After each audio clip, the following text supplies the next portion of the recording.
Chapter 489. Celestial Tao Reincarnation. 10 billion years lifespan. When Guan returned to the Third Medicine Valley, it was dusk, and he called an Xian to return with him to his loft. "Master, is there something you needed?" An Xian asked, curious. Guan seldom summoned her without a significant reason. Guan asked with a smile, "If I were to prepare to leave, what would you think?" Upon hearing this, Anzin's expression instantly turned serious. She knew her master was not joking. Over the years, she too had felt something was amiss. It was widely proclaimed in the world that all must believe in the heavenly Tao and pursue the celestial mandate. At first, she didn't feel much, but when she heard the disciples declaring that the fate of the world was predetermined by heaven, she sensed trouble. She still remembered what Xianxia had said, that the heavenly Tao did not wish for her master to intervene. Although she wasn't sure if Xianxia could represent the heavenly Tao, she couldn't help but think more about it. If master wishes to leave, then we will leave. Where to and when? An Xian asked, seemingly without any hesitation and even somewhat eagerly. Guan shook his head with a wry smile and asked, "Don't you have people or things you would hate to leave behind?" An Xian replied, "Although I am the major disciple of Medicine Valley and have close relationships with many disciples, I know where everything I have comes from. I only care about master and my senior fellow disciple." She was gentle by nature, considerate in her interactions, but that didn't mean her heart was indecisive. Guan could hear the sincerity in her voice. His lips curled up as he said, "Since that is the case, I entrust you with a task. Select a suitable disciple from the Third Medicine Valley to take over as the Valley Master in the future. Of course, do not reveal my intentions for now." An Xian immediately agreed. Then, she began to inquire where Guan planned to go, but Guan did not answer her, for he was also hesitating. The universe was vast, with many worlds. It was worth considering whether to head to outer heaven or stay in the celestial spirit great world. Under the mystical, star-studded sky, the celestial Tao golden core emitted endless light, illuminating the entire universe. Boom! A gust of wind rushed toward the young immortal emperor, causing his golden robe to billow intensely. He squinted, looking toward an house standing before him. 10 feet away, an house stood with his back to him, his body enveloped in golden flames, his long hair fluttering, radiating a soaring aura. This aura is almost catching up to that of celestial and earthly immortals. How has his strength increased so quickly? Something's not right. The young immortal emperor's eyes flickered with suspicion. And Hao slowly turned around, glancing sidelong at the young immortal emperor, his expression indifferent and totally unlike his usual self, causing the young immortal emperor to frown. "What's wrong?" the young immortal emperor asked, and Hao said, "A powerful being is targeting the celestial Tao golden core. They're already waiting for its emergence." "Did the celestial Tao golden core tell you that?" the young immortal emperor asked, and Hao didn't reply, but instead fixed his gaze on the young immortal emperor and said, "The calamities of the immortal dynasty are approaching. The fierce battle you hope for is perhaps wishful thinking." "Calamities?" The young immortal emperor's brows furrowed tighter, his doubts about Hao's state growing.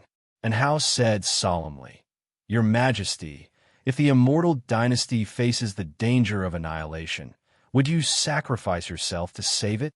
Whoosh! The young immortal emperor heard a noise behind him, and as he turned, he saw a ring of light emerging on the surface of the celestial Tao golden core, quickly expanding to display the thriving scenes of the immortal dynasty.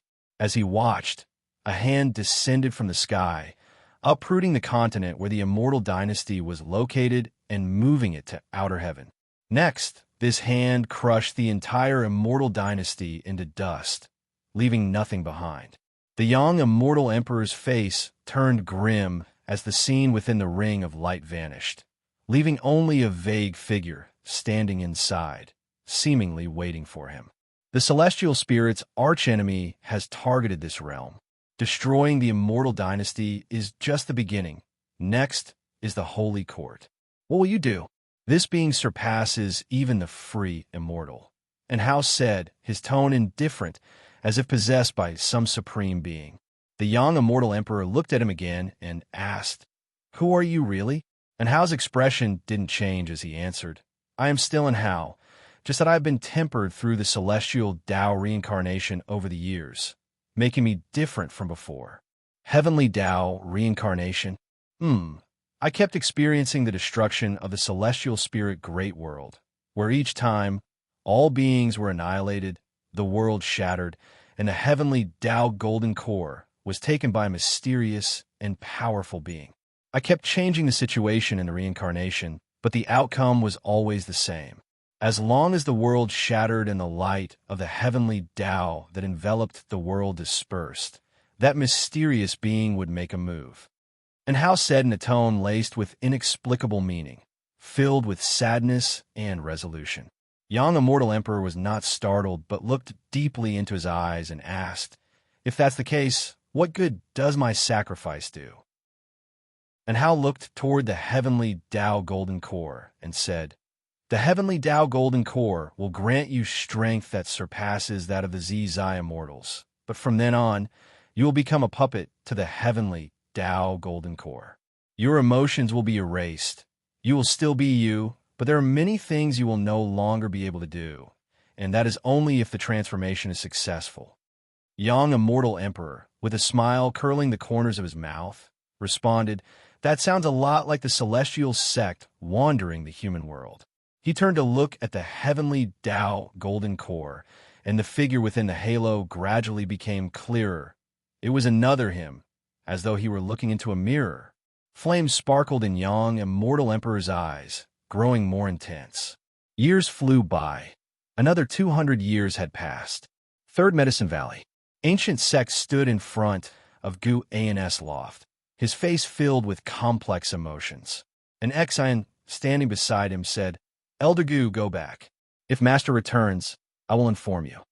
Gu Yu, alongside Ancient Sect, couldn't resist asking, "It's been over 150 years since he left.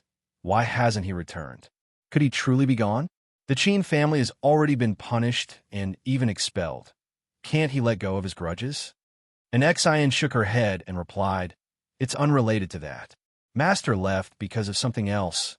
You're overthinking it." Ancient Sect stopped Gu Yu from saying more. "Let's go back. Perhaps we are overthinking it." Elder Gu sighed, then turned and left. Gu Yu could only follow in his footsteps. Under a nearby tree, where the blood prison great saint was meditating, he opened his eyes and watched them leave, his face showing a mocking smile. And Xian turned and left without lingering under the loft. At the same time, inside the loft, Gun had not left. He was lying on a chair, reading a book. He had merely concealed his own aura and fate, thus misleading others into thinking he wasn't there. Even if someone were to enter now, they wouldn't see him. After finishing the last page, Guin pulled up his attribute panel. Name, Guin, lifespan, 143/9, 999, 605, 001. Physique, primordial infinite body, cultivation level, Luotian Zizai, immortal realm perfection. 99 billion years of life. So close to 100 billion. Guin was eagerly anticipating his new life abilities, hoping they wouldn't disappoint.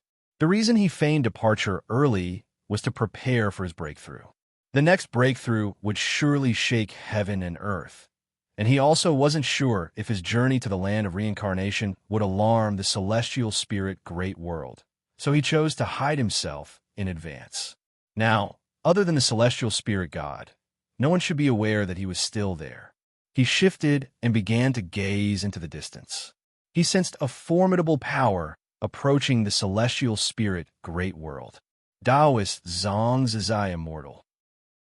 This being wasn't seeking to destroy the celestial spirit great world, but was targeting a corner of it. That direction was the immortal dynasty. Guin started to look forward to the so-called heavenly Tao golden core and whether it could truly help young immortal emperor defeat an enemy greater than a Zai immortal. Because of an how, Guin often kept an eye on the heavenly Tao golden core.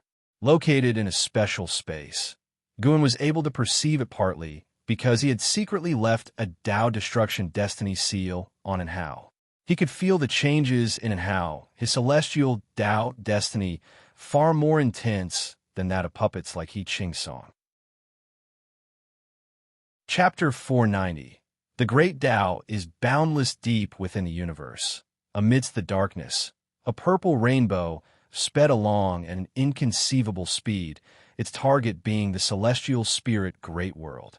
Many great cultivators and demons roamed the void, and when they saw the purple rainbow, they were all frightened, hurriedly dodging out of the way, fearful of being struck.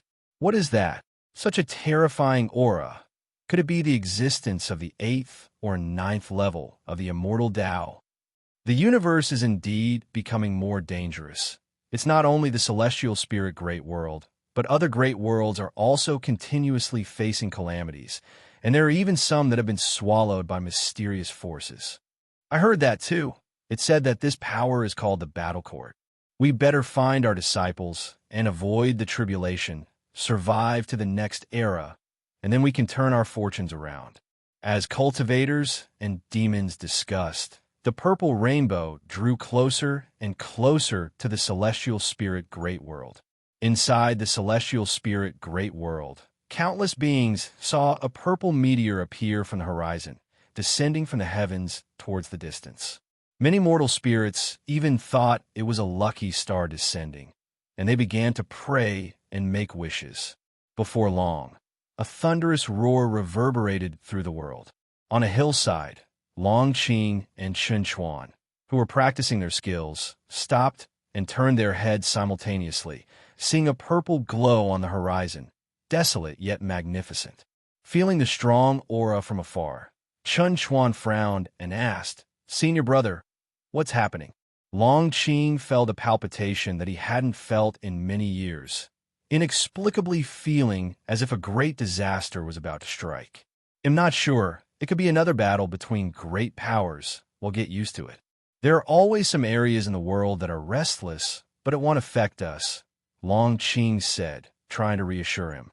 Chun Chuan hesitantly asked, "But our master has been gone for many years. Could it be?" Long Qing glared at him, saying irritably, "Sister and the blood prison great saint are still here. How could master leave? He will come back." Chun Chuan fell silent. His understanding of Gu and was not deep. Facing Guan, he was always very constrained, so he was also worried that Guan might leave. Guan was the sky for the Third Medicine Valley, and even the Supreme Sect, without him, the Tai Tsang continent would surely be caught up in chaos. Chun Chuan wasn't afraid of being involved in the conflict, but he was afraid of losing track of his master. He still wanted to practice the Sword Tao under his master. Even though he was known as a genius, faced with his master's Sword Tao, he felt an endless urge to learn. He needed time to become stronger. He was not yet ready to stand against the heroes of the world. The two brothers gazed into the distance, each harboring their own thoughts, no longer speaking. Not just them, in various places within the Third Medicine Valley, disciples were all looking in the same direction, worrying about the future of the Tai Tsang continent. Guan had not left for over a century. His prolonged absence had inevitably led to rumors within the Supreme Sect, many people worrying that the supporting Tao Sword Venerable had abandoned the Supreme Sect. The news even spread overseas, causing many spies from different sects to infiltrate the Tai Tsang continent and the Supreme Sect. The Supreme Sect seemed still stable, yet it felt as if it was a building about to collapse.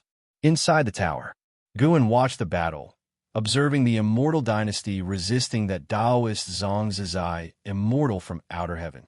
In just an instant, the Immortal Dynasty's destiny was dispersed by that person, who crashed into the Immortal Dynasty's land, shattering the ground and engulfing the mountains and lands with fierce fire, turning the continent of the Immortal Dynasty into a hell in a blink. Guan could sense that this person was holding back, seemingly not wishing to destroy the celestial spirit Great World itself, just wanting to crush the Immortal Dynasty. The Immortal Dynasty responded swiftly, quickly forming a great formation, the ancient Immortal Emperor taking the lead to combat the Taoist Xianxia, immortal, with other divine thought true immortals joining the battle. Taoist Xianxia Immortal was quite arrogant, continually provoking the immortal realm's immortals' Tao hearts, looking to grant them the greatest opportunity. Yet, Guan knew he was waiting for the celestial Tao Golden Core. The celestial Tao Golden Core was hidden in a mysterious space, isolated by celestial Tao destiny, making it impossible for Taoist Xianxia Immortal to locate it directly. Guan also saw that Yang Immortal Emperor had surpassed the Free Immortal. He was inside the celestial Tao Golden Core, and surprisingly, he did not need to cross the tribulation. His chi blood was merging with the celestial Tao Golden Core in a bizarre manner. What a spectacle this will be! Guan's lips curved upward. With a thought, an avatar appeared at the table and then vanished from the spot. The impending attack of Taoist Xianxia Immortal would undoubtedly bring a new round of calamities to the celestial spirit great world. Guan saw through his origin. This individual was connected to Battle Court, which meant Battle Court would eventually make a large-scale descent into the celestial spirit great world. He needed to choose his breakthrough site in advance in order to face Battle Court with greater confidence. Currently, the Battle Court's strongest cultivation level in the universe was the profound Yuan-free immortal realm. Although it was still beyond the reach of heaven-encompassing free immortal Gu, and he wanted to conceal his stronger cultivation level to avoid unexpected incidents. In a single step, Guan's avatar entered the reincarnation vortex above, zooming into the reincarnation area at a rapid pace. The rules of reincarnation were special, invisible and colorless, but when a living being approached, they would be swept away and brought into the land of reincarnation. Guan had previously explored the land of reincarnation. It was so vast that it was even larger than the universe, so he had not directly determined the breakthrough site. Indeed, the land of reincarnation was extremely mysterious and dark as night. Even as his avatar traversed this land, it felt uneasy, as if something terrifying might emerge from the darkness at any moment and rip him apart. The mystery and vastness of the land of reincarnation made Guan realize that the great Tao was unimaginably vast, not confined by the universe, and there were many other mysterious places with different rules from the universe. Guan split his focus, keeping an eye on the great battle in the Immortal Dynasty while monitoring his avatar. About half an hour later, an overwhelming aura burst forth, covering everything in heaven and earth so that all living beings could feel it. Whether human, demon, or sea creatures, all looked toward the direction of the Immortal Dynasty. A gigantic sun appeared in the sky in that direction, spectacular in its brilliance. Its scorching heat reached every corner of the world. This heat did not cause discomfort, but instead gave a warm feeling, and even the most anxious hearts inexplicably relaxed. In Guan's eyes, the figure of Yang Immortal Emperor was reflected. The suddenly appearing massive sun was transformed by him. This sun, emitting dense celestial Tao destiny, quickly healed the injuries of the immortal spirits of Immortal Dynasty and also helped recover their spiritual power. How utterly domineering! Guan began to look forward to Yang Immortal Emperor's performance. Celestial Tao Golden Core, such a magnificent creation. How dare you waste it? A chilling voice rang out, bursting with killing intent, making all living beings feel fearful. As the voice fell, heaven and earth shook violently, and two Taoist Xianxia immortals began a great battle. This meant that all life in heaven and earth would be affected, no matter the distance. Even though both Taoist Xianxia immortals did not wish to damage the celestial spirit great world, the power that surpassed the free immortals was more than enough to cause a destructive impact on all things. Sects around the world immediately formed formations, protecting continents, islands, and seas. Sects across the Taitsong continent also sensed trouble and hurriedly formed their own formations. Meanwhile, on top of a high mountain, Zhu Shi stood at the edge of a cliff, facing the wind. Her hair was blown about, her face expressing solemnity, her eyes flickering. Feeling this overwhelming pressure, images she had never seen before began to emerge in her mind. She saw a huge golden core burning with blazing flames. Inside the golden core stood a person, seemingly speaking to her. She strained to hear clearly, but could not make out the words. "What exactly is it?" Zhuxi frowned, muttering to herself. After leaving the Taitsong continent, she had traveled extensively, encountering many opportunities. As her cultivation level grew stronger, her memories of her previous life began to resurface, and she gradually learned of her past lives' identity, though she was still not fully adjusted to it. Chapter 491 Profound Star Immortal Monarch Taoist Xianxia Immortals Great War left all living beings within great heaven and earth enveloped in panic. Even though the two Xianxia immortals headed to outer heaven to battle, the shockwaves from their initial clash continued to wreak havoc upon the world. Great waves surged across the vast ocean, while the boundless plains were swept by raging winds, and atop the high mountains and snow-capped ridges, blizzards whirled. The common folk were fleeing, the celestial vault was roaring, and thunder echoed in waves. Inside the house, Guan predicted that the Taitsong continent would also be affected. However, it would not be a catastrophic strike, so he did not plan to intervene, deeming it a good opportunity for the inhabitants of the continent to be vigilant, to let them understand that the so-called heavenly Tao would not protect them, and if they wished to survive these turbulent years, they would have to rely on themselves. Guan closed his eyes, no longer observing the scenes of turmoil throughout the lands. As for the battle between Yang Immortal Emperor and that Xianxia Immortal, Guan had already foreseen the outcome. The battle court's desire to obtain the celestial Tao Golden Core was not so simple to achieve. Elsewhere, within the imperial palace of the Taitsong dynasty, Li Xiandao, dressed in his dragon robe, sat upon the dragon throne, his gaze fixed on the sky outside the palace, filled with flames. His sword-like eyebrows were deeply furrowed, and his expression looked troubled. He had already reached the nirvana realm in his cultivation level, though his publicly known cultivation level was at the void-crossing realm. No one was aware of his true depth. "Your Majesty, even existences from outer heaven seek to vie for the celestial mandate. Do you truly remain unmoved?" asked a Taoist clad in a gray robe, standing in the hall, holding a horsetail whisk and wearing a slight smile, seemingly confident he had seen through Li Zuando's heart. Li Zuando's gaze fell upon him and said, "Can you truly bestow upon me the celestial mandate?" The gray-robed Taoist shook his head. "In this world, the only key that can grant your Majesty the celestial mandate is the theory of heaven.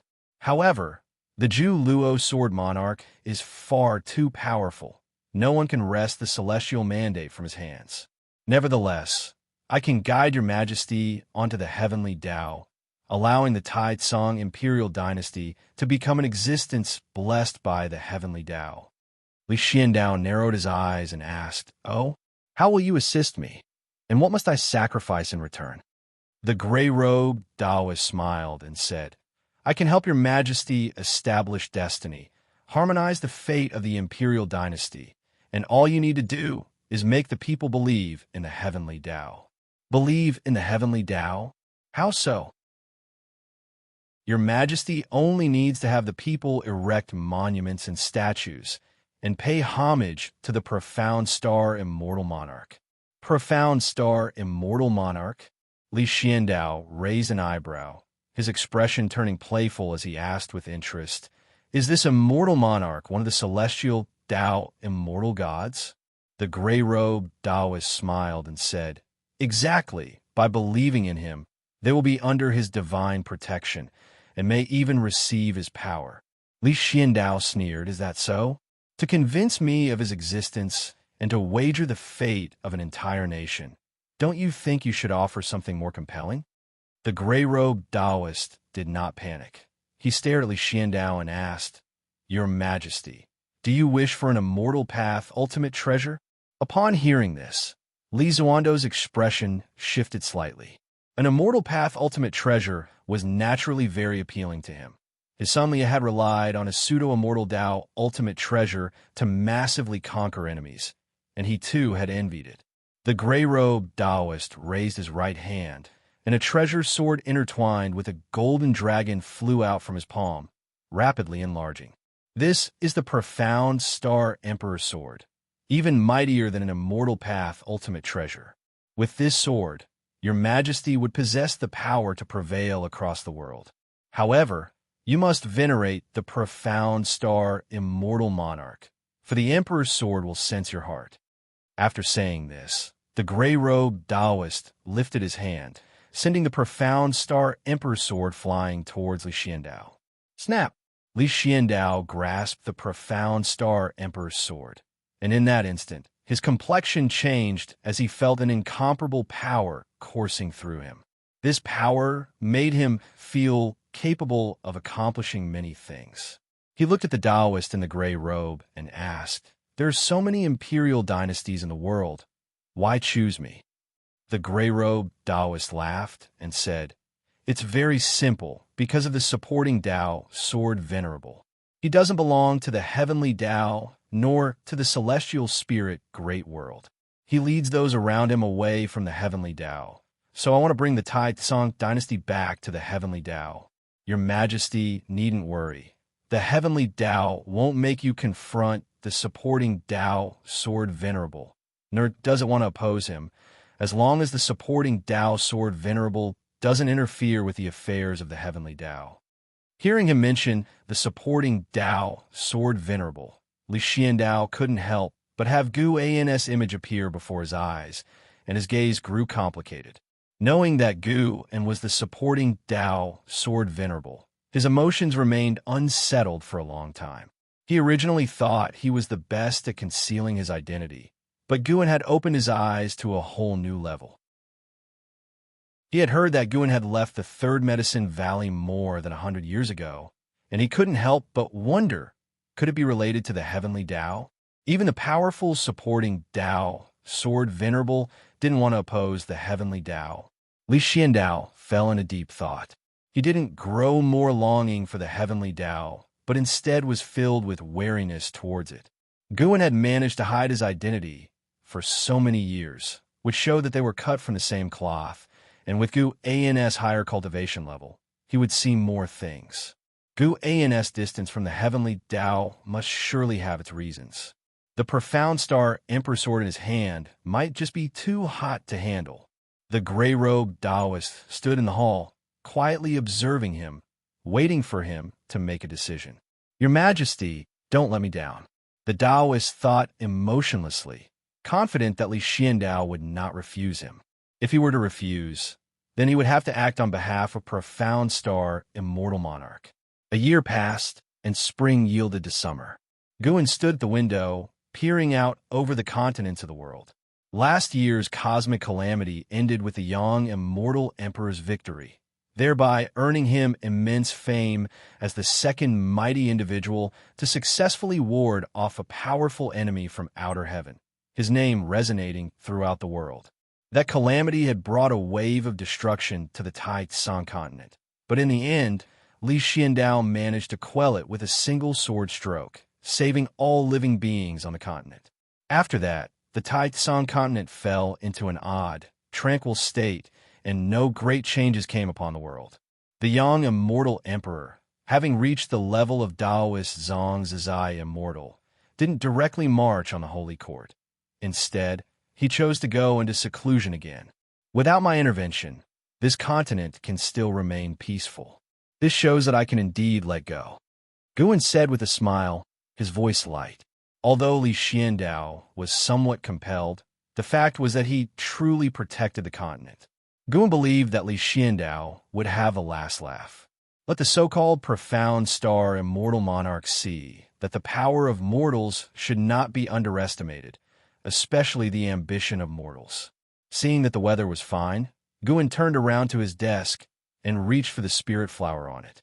He deliberately risked his lifespan, ready to embrace the new abilities of 100 billion years. You successfully acquired 68 years of lifespan from the Longevity Spirit Flower, Tier 6. Your lifespan is broken through 100 billion years for the first time, unlocking the Lifespan Dojo feature. Lifespan Dojo. You can consume lifespan to establish a dojo, which has some effects of the lifespan barrier to prevent deductions and prying. But the dojo cannot gather nature's spiritual energy from outside its bounds, and it has defensive power comparable to your current realm. The Lifespan Dojo has no area limits, but the range will affect lifespan consumption. A special reminder that the dojo cannot move.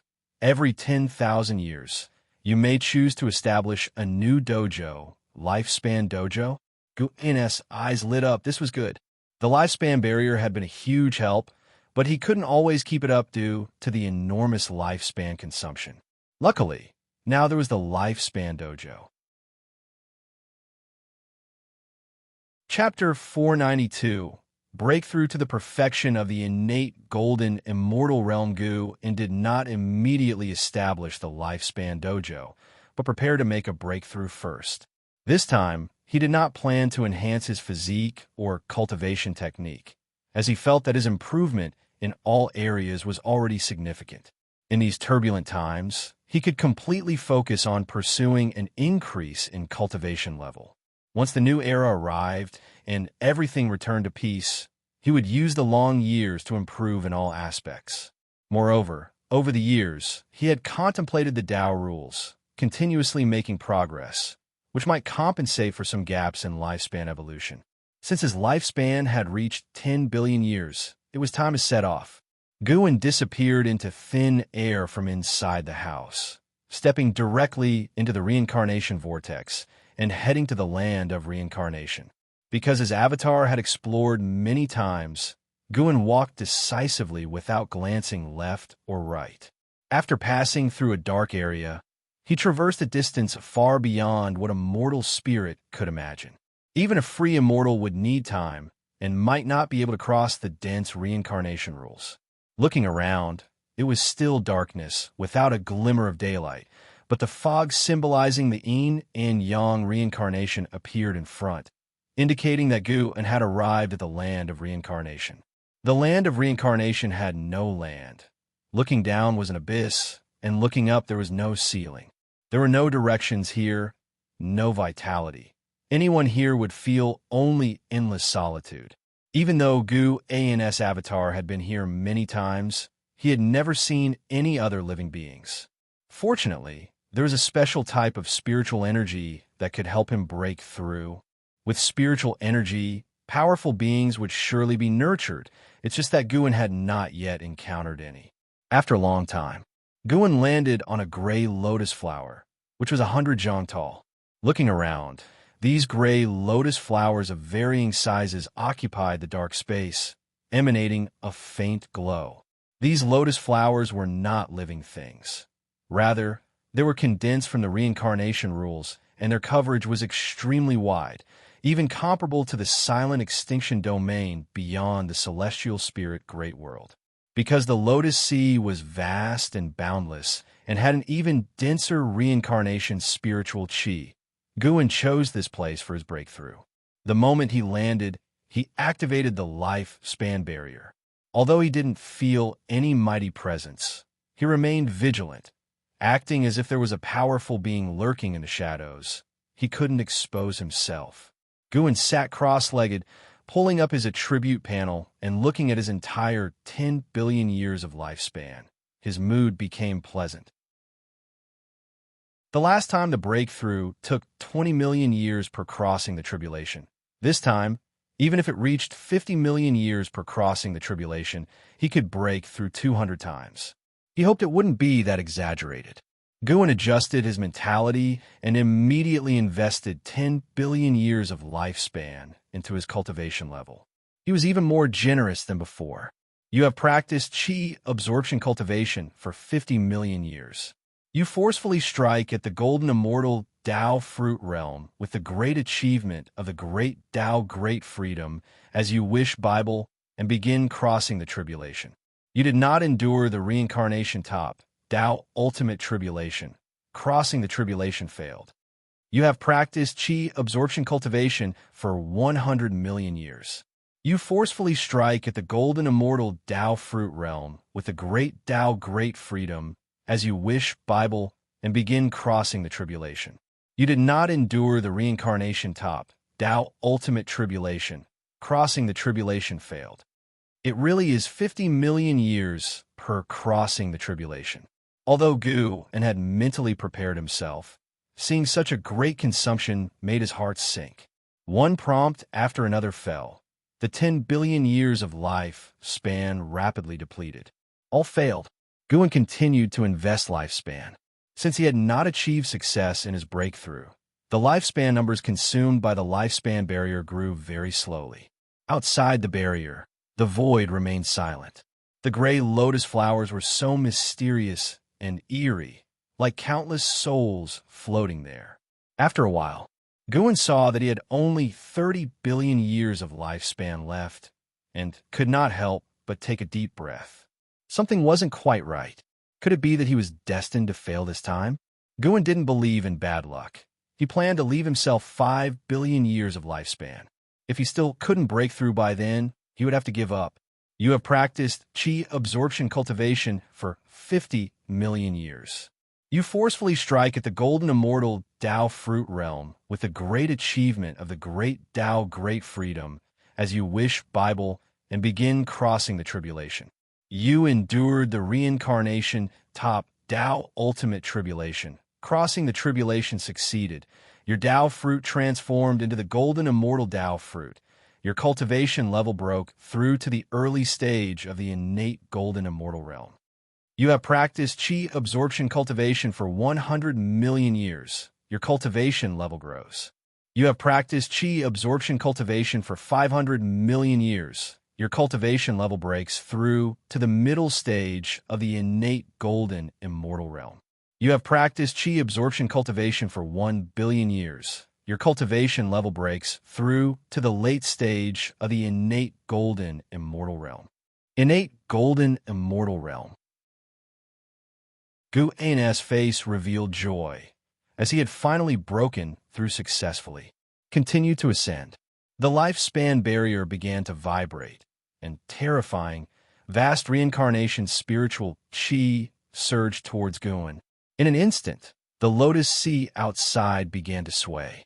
Guan used 8 billion years of lifespan, and only then his cultivation level rose from the late stage of the innate golden immortal realm to perfection. He still had 12 billion years of lifespan left, enough for the lifespan barrier to consume. Billowing reincarnation spiritual Qi entered Gu An's body, and he also felt the reincarnation rules drilling into his being. As more and more reincarnation rules accumulated inside him, numerous images of reincarnation appear before his eyes, all of which pertain to karmic connections he had with others. He saw the reincarnations of figures like Yang Jian, Xiaochuan, Lu Jujia, and Yi Yan. He also saw the past lives of Yilan and Ji Xiaoyu. Too many images bombarded his vision, yet his expression remained unchanged, and it did not affect his Tao heart. He even began to comprehend the path of reincarnation through this experience. Countless gray lotuses swayed, as if the entire void was about to collapse, possessing a kind of chaotic beauty. Far away, the reincarnation mist churned more violently, as if unimaginable, terrifying, fierce beasts were about to devour everything. Guan suddenly sensed something and glanced towards the darkness. Indeed, there is a powerful presence. Is it a living spirit or a lost soul? Or perhaps, does this place harbor a special existence beyond life and death? Guan wondered to himself, sensing an aura not inferior to that of the profound Yuan free immortal. And to think this was only the beginning of his breakthrough. Even more powerful entities might emerge later on. He dared not completely immerse himself in the breakthrough, keeping part of his mind outside the barrier, ready to move at a moment's notice. Under the mysterious starry sky, before the celestial Tao golden core, the young immortal emperor was sitting in meditation, his back to the celestial Tao golden core, with a mini sun floating behind him, burning with golden flames that made him appear akin to a sun god. The sun is the most perfect creation of the heavenly Tao. Any place bathed by the sun is considered a blessed land favored by the heavenly Tao, but there are also strong and weak suns, and Hao stood not far away, looking at the celestial Tao golden core and musing. The young immortal emperor did not open his eyes, but he asked, "How powerful is the sun the heavenly Tao has blessed you with?" And Hao replied, "I don't need the sun from the heavenly Tao. I want to create my own sun." The corners of the young immortal emperor's mouth curled up, and he no longer continued the conversation. After a while, the young immortal emperor suddenly felt something. His eyes snapped open suddenly, and even Hao turned his head to look into the distance. The starry sky showed ripples, as if a lake's surface was disturbed, making the entire cosmos seem so illusory, like the moon reflected in the water, ready to shatter at any moment. "What is this anomaly?" And Hao asked with a frown. Although he had experienced the celestial Tao reincarnation, he had never seen such a phenomenon in this space before. This space consisted of the power of the heavenly Tao, independent of the celestial spirit great world. The young immortal emperor's brows also furrowed. Ever since he first entered this secret realm, 5 million years had passed, and he had never seen such an anomaly. In his eyes, this secret realm was even the safest place in the world. Now seeing the distortion in the starry sky, he felt an inexplicable panic. Could it be that an even more terrifying existence was about to arrive? He began to calculate with his fingers, but even he, having reached the level of the Taoist Xianxia, immortal, could not discern anything. Not only in this secret realm, but distortions also began to appear in the celestial vault in various places throughout the celestial spirit great world. The silent extinction domain in outer heaven was even more turbulent with spirit mist, oppressively dense. More and more locations began to experience spatial anomalies, thereby affecting the entire universe. Deep within the silent extinction domain, seated on a throne, Xianxia opened his eyes. He looked up and saw visible spatial distortions in the dark void. Is this disturbance in the path of reincarnation? Xianxia murmured to himself and looked in another direction. That way lay the world gate. He saw beneath the world gate a towering figure appearing, a powerful form gleaming with white light, as if representing supreme authority. The celestial spirit god. Chapter 493. Tao, Fruit Blossoms, Reincarnation Chaos. He has even been alerted. Xianxia withdrew his gaze, his eyes flickering, suddenly feeling that the waters of celestial spirit great world were very deep. Whether it was to search for the celestial Tao golden core or to pursue the descendants of the Long clan, both had become difficult. Could it be that the descendants of the Long clan escaping to this realm was not by chance? Was the mysterious supporting Tao sword venerable merely a sign? What dark forces were hidden behind all this? Xianxia looked again at the twisted void, feeling that a mysterious and powerful being was manipulating everything behind the scenes. If he could feel this, not to mention all living beings within the various realms of existence. In a forest within celestial spirit great world, Wuxia stood on a tree branch, looking at the twisted celestial vault, her brow furrowed. Reincarnation in chaos. Could it be the hidden danger from that entrance? The Yuanshu ancestor of the immortal dynasty opened the reincarnation vortex, allowing the celestial spirit great world direct access to reincarnation, and many cultivators used the reincarnation vortex for reincarnation trials, or to flee to other realms. In Zhu Zai's view, this was an act that disrupted the order of reincarnation. Indeed, chaotic anomalies had now appeared. Wuxia suddenly thought about escaping from celestial spirit great world, but her cultivation level simply could not break free from the heavenly Taoist limitations. It seems I can only go to that place to fight for a chance of survival. Wuxia thought this way, and then leapt down from the tree branch, walking towards the depths of the forest. On the other side of the world, on a throne inlaid with treasure swords, Zhu Luo, sword monarch, also gazed at the celestial vault. Around him was a large hall without a ceiling, with great swords standing along the edges, their tips pointing skyward, their edges sharp and exposed.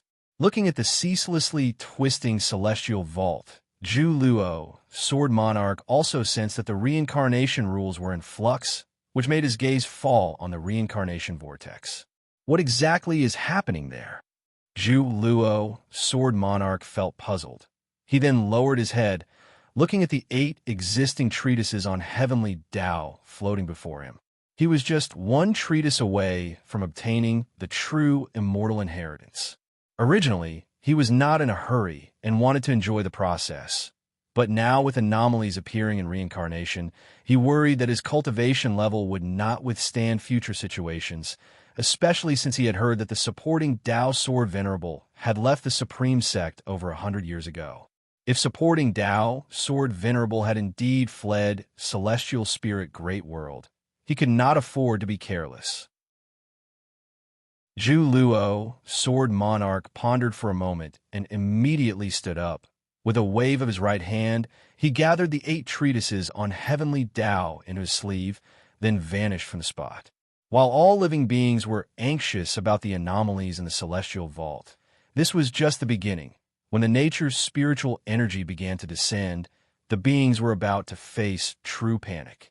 In the land of reincarnation, the gray lotus sea, Guan was seated on a lotus, surrounded by gray mist, with golden light spilling out from within. His eyes closed, he was in the midst of the creation of innate golden immortal.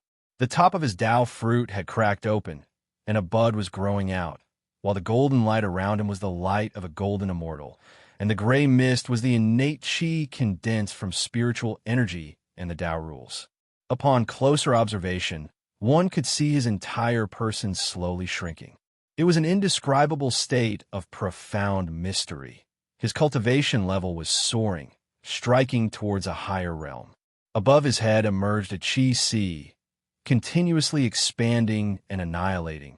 That was the image of Luotian, breaking through heaven-encompassing, free immortal, returning to the innate state and sculpting a golden immortal body. Although Guan had not completely broken through yet, he had already acquired many memories about the innate golden immortal. Upon reaching the innate golden immortal realm, the Tao fruit transformed, and both body and soul were reshaped. From then on, the cosmic space could no longer restrain him, and moving through the cycles of yin and yang reincarnation became effortless. As an immortal, golden immortals were stronger than free immortals. And after the Tao fruit of the golden immortal blossomed, it could even create a new world, establishing its own world rules, birthing all living beings, and continuously undergoing reincarnation, thereby allowing the Tao fruit itself to grow continuously. So much fortune and profound mystery were produced by the golden immortal Tao fruit, aiding Gu in better understanding the 3,000 great Tao. During this process, Guan truly felt the vastness and unfathomableness of the great Tao. The great Tao was omnipresent. One could feel its presence upon stepping into the immortal Tao realm, existing quietly without posing any threat to cultivators. But the higher one's realm, the more one could perceive the gap with the great Tao. The eternal and indestructible great Tao was even more stable than the heavens, earth, and the universe. The so-called rules of heaven and earth were also evolved from the great Tao, according to the heavens and earth. But the gap between the rules and the great Tao was vast, like the difference between the flame rules and the path of fire.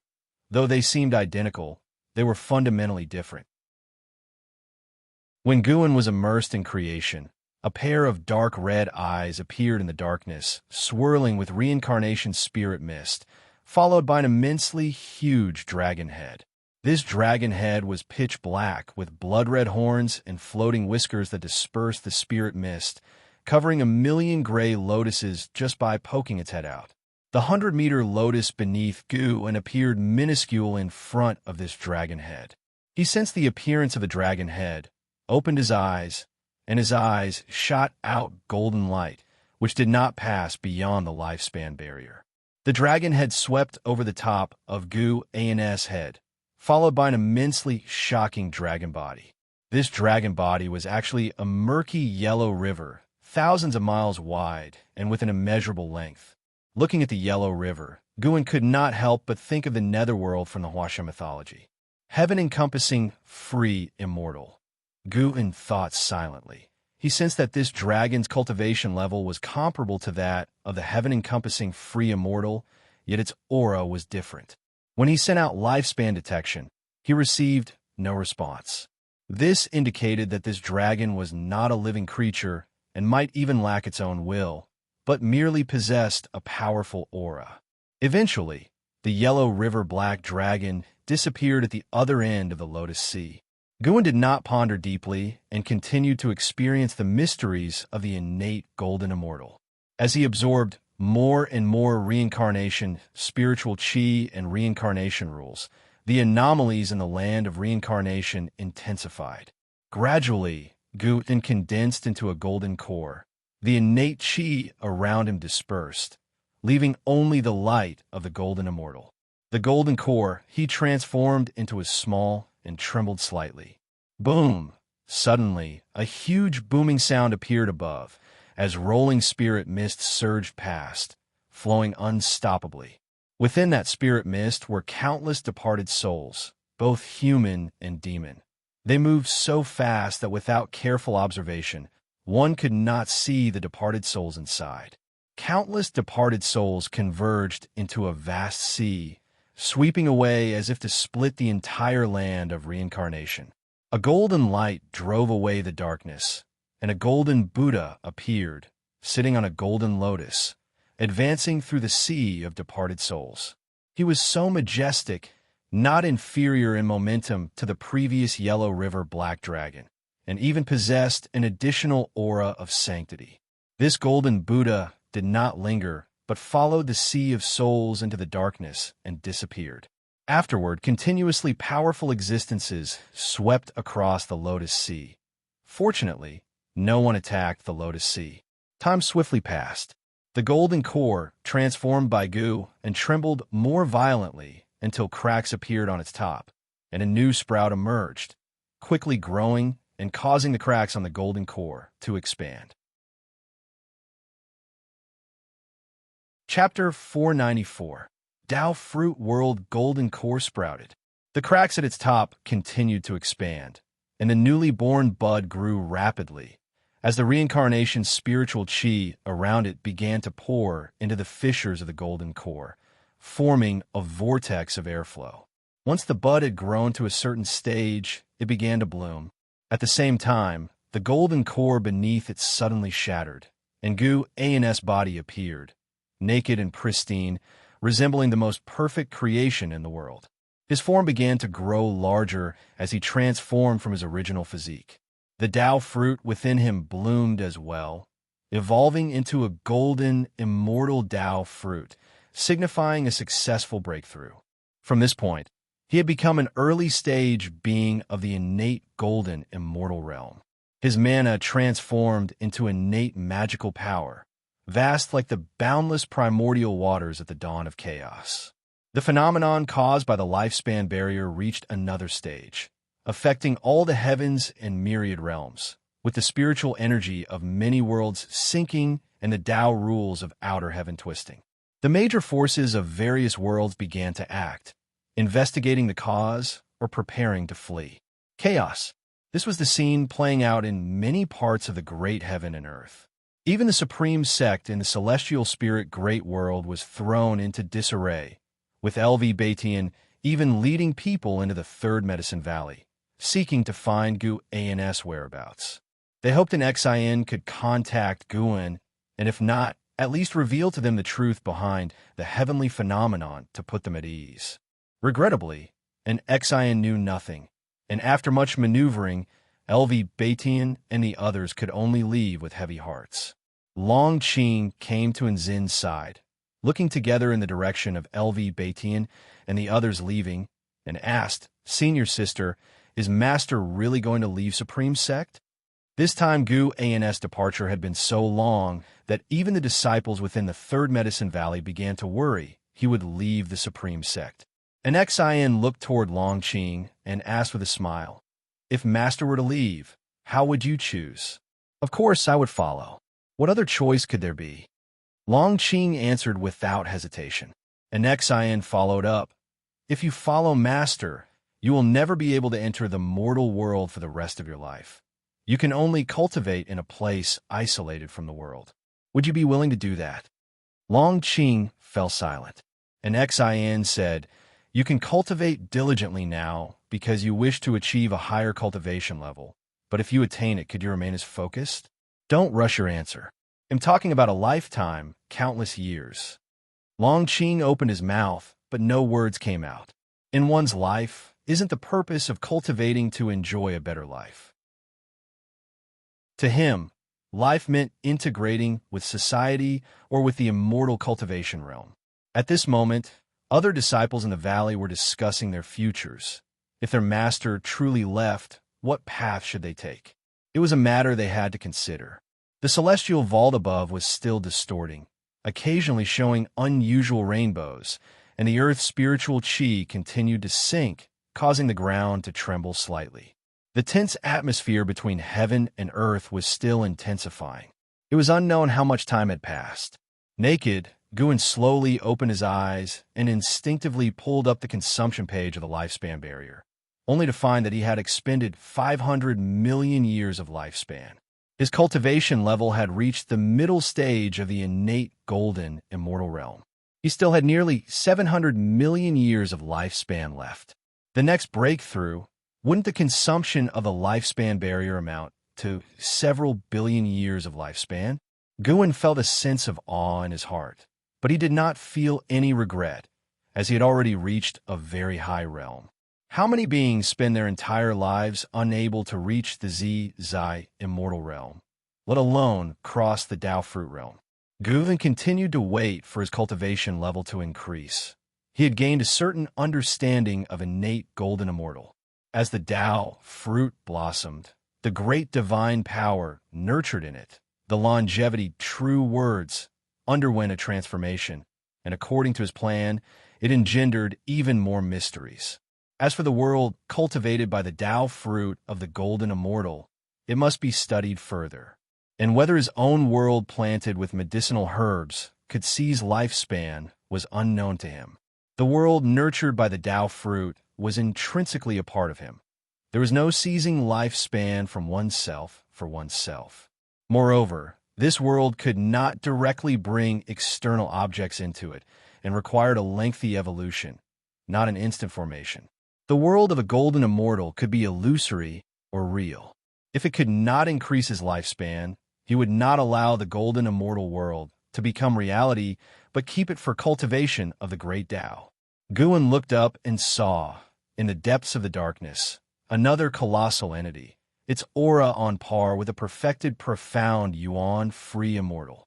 Indeed, the land of reincarnation was more terrifying than the universe. During his breakthrough, he had already encountered many auras of profound yuan-free immortals, and even those of heaven-encompassing free immortals. He hoped not to encounter an innate golden immortal. Having just broken through to this great realm, Guan did not wish to immediately encounter a being of the same realm. He found he still could not perform lifespan detection on the formidable beings that appeared. It seemed the land of reincarnation had no living creatures. No, not just non-living. Wait. Guan suddenly realized something and felt a chill run down his spine. Could it be that the land of reincarnation he entered was the Dao fruit world of some powerful being? Hence, everything he saw was close to a real existence in an illusory world. He had previously detected beings without lifespan, at least managing to ascertain their realm, but now he could not even detect the realm of those passing by. Guan's wariness of the land of reincarnation surged, but he was within a lifespan barrier and not afraid. If there really was some kind of will behind this illusory world that he had alarmed, it would have acted already, not leaving him to speculate until now. The universe has celestial spirit gods, and the land of reincarnation harbors even more mysterious entities.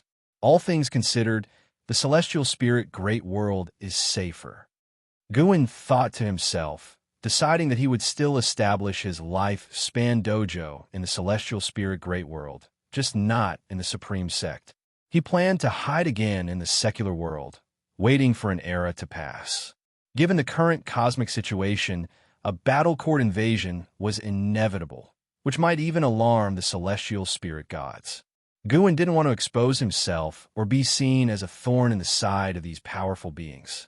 Moreover, with his non-interference, the evolution of the cosmic situation wouldn't progress so swiftly, giving him more time to grow stronger. Perfect, they've long wanted to venture out into the world. Guin's lips curved into a smile, and his mood brightened at the thought of the 3 celestial demon children. He closed his eyes and continued to wait for his cultivation level to increase. About an hour later, his cultivation level had reached the perfection of the innate golden immortal realm, with just over 100 million years of lifespan remaining. He rose to his feet, and his robes materialized on his body, followed by a belt, immortal king crown, and other items.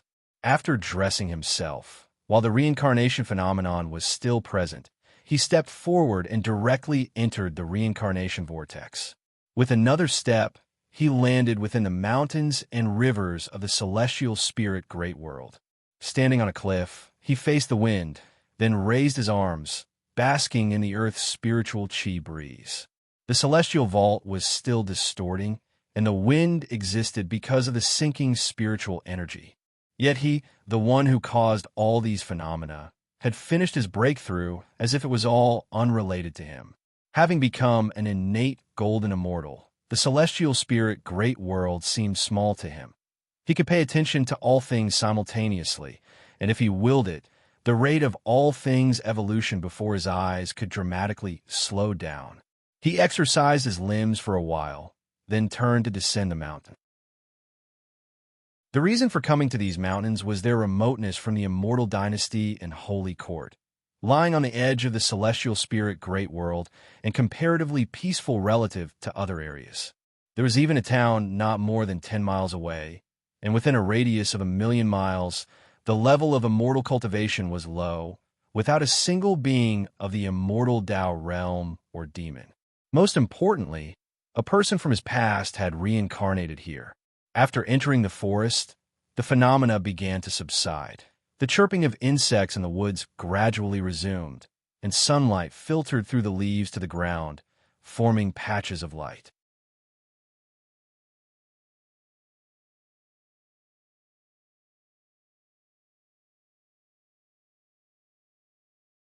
I've never seen anyone like you. Yeah, big brother, we really want to cultivate toward immortality. Seeing this group of lively, excited children, Guin, who was already in a good mood, grew even more delighted. It was hard to see such vivacious kids in the Third Medicine Valley. Guin cleared his throat with a cough and said with a hint of mystery, I do know a bit about immortal cultivation. But if I teach you, can you promise not to tell anyone else, including your families? At his words, the children, without a second thought, immediately agreed. Come here tomorrow, and I will impart to you the art of immortal cultivation, Guin said with a smile, his gaze then drifting to the celestial vault. The battle court had begun to stir again. They were targeting young immortal emperor, with the provocation of worldly unusual phenomena also playing a part. The battle court feared an unprecedented catastrophic reincarnation calamity was upon them, one that might overturn all heavens and myriad realms, so they wished to seize the celestial Tao golden core before that, and also to slay Long Qing. They were afraid Long Qing might escape into the reincarnation, having previously evaded them that way. Long Qing's ancestors had even utilized reincarnation to flee all the way from outside the universe to this cosmos, using the celestial spirit god to foil their plans. This time, how would young immortal emperor withstand the battle court? The celestial Tao golden core could not grant him greater power. Hearing Guin's words, Xianxia and his friends suddenly got anxious, feeling as if Guin was deceiving them. Despite Guin's persuasion, they could only suppress their anxieties and head back home. Xianxia took a few steps, then couldn't help but look back, seeing Guin standing by the stream with a smile, watching him and his friends leave. He felt inexplicably dazed. For some reason, he felt a kinship with Guan, an attachment so strong that it filled him with reluctance to leave right now. He feared that once he left, he might never see Guan again. Xiaoyang opened his mouth, wanting to say something. Guan looked at him and smiled, hurried back home. Tomorrow I'm still waiting for you guys to tell me the story of Journey to the West. At these words, Xiaoyang's heart settled down. He chuckled and quickly turned to catch up with his companions' retreating figures. As Guan watched them leave, he thought to himself, the name Pan and Sure has spread widely. Not just Journey to the West, but the investiture of the gods and romance of the three kingdoms have also made their way to this land. Guan saw the driving force behind this. Someone wanted to open up the aspiration for immortal cultivation among the mortal spirits of this land. Guan didn't care too much. A cultivator of the profound heart realm couldn't influence his decision to open the lifespan dojo. He didn't return to the supreme sect, but instead, he walked in another direction. He was going to choose a suitable place to open the lifespan dojo. When the time came, he would move the world excluding Cave Heaven and the 8 scenic Cave Heaven there, hiding them underground. As for the 3rd Medicine Valley, Profound Valley, and the World Valley, Mountain God Temple, he wouldn't touch them. He would just occasionally go to harvest medicinal herbs. He wanted the people of the Supreme Sect to gradually get used to life without him, so that when he truly left, the Supreme Sect wouldn't collapse. Once the dojo was established, he could let the celestial demon child and the other 2 girls move around in the woods, no longer confined to the world excluding Cave Heaven. In the depths of the void, countless figures were flying, surrounding a colossal palace with 9 suns floating above, radiating dazzling heavenly might. Yi Tianji, the master of the battle court, sat on his throne, with the image of the celestial spirit Great World reflected in his eyes. A man with wings stood on the palace, also looking towards the distance. He turned his head to speak to Yi Tianji, that young immortal emperor is merely at the Taoist Xianxia immortal's cultivation level. There's no need for you to take action. Just send another person to join forces with me. The Taoist Xianxia immortal who had invaded the immortal dynasty before was him, defeated by the young immortal emperor, which left him feeling humiliated and eager for revenge. Yi Tianji, expressionless, said, "No need. Make this operation quick. Kill those who should be killed, take what should be taken, then return." The reincarnation phenomenon of the past 2 days had unsettled him, and recalling the legends of the celestial spirit Great World from before, he felt he could delay no longer. The winged man held his tongue upon hearing this. His gaze was suddenly drawn to the 9 suns above Yi Tianji's head. He saw mysterious figures within the suns, flickering in and out of visibility as if they were in another dimension. That is, the winged man's pupils suddenly constricted, his heart churning with shock. He hadn't expected Yi Tianji to summon them. Could there be some terrifying existence hidden within the celestial spirit Great World that he didn't know about? Was it the supporting Tao, Sword Venerable? The winged man looked away, his gaze returning to the direction of the celestial spirit Great World. The mighty army of the battle court moved forward through the void, as if nothing could stop them. Meanwhile, in the celestial spirit Great World above, numerous figures suddenly appeared on the celestial Tao light layer. Great cultivators from every corner noticed the arrival of the battle court. An indescribable sense of oppression was enveloping the celestial spirit Great World. The higher one's realm, the faster they felt it. This reminded many of the time when the profound, desolate demon god had attacked. Elsewhere, Guan was in the 3rd Medicine Valley, sitting in his chair, listening to an Xian recount the recent events within the Medicine Valley. After an Xian finished, she asked with a hint of grievance, "Master, when exactly are we leaving? If we're not leaving now, it's difficult for me to face them." Guan smiled. "Why are you in more of a hurry than I am? You don't have to face those people from the sect. Have you chosen someone? Let's go with Long Qing. I can see that he doesn't want to retreat from the world with us." An Xian casually replied. Unlike the others, she truly wished to put aside mundane affairs and enter prolonged cultivation. Guan smiled. "All right, then it shall be him." His prompt agreement surprised an Xian. "Master, didn't you say he carries a great cause and effect? Are you sure you can trust him to handle things on his own? An Xian curiously asked. Exactly what great cause and effect Long Qin carried, not to mention himself. An Xian was also very curious. Guan answered, it doesn't matter. The great cause and effect he's carrying will dissipate soon. Chapter 496. The world grows dark, disperse? What does that mean? An Xian asked curiously. She had watched Long Qin grow up and considered him her own child, naturally wishing him a lifetime of peace. The so-called great cause and effect sounded like a deep-seated vendetta, so how could she not worry? Guan gave her a look and said, why so many questions? When your cultivation level is higher, you will naturally understand everything.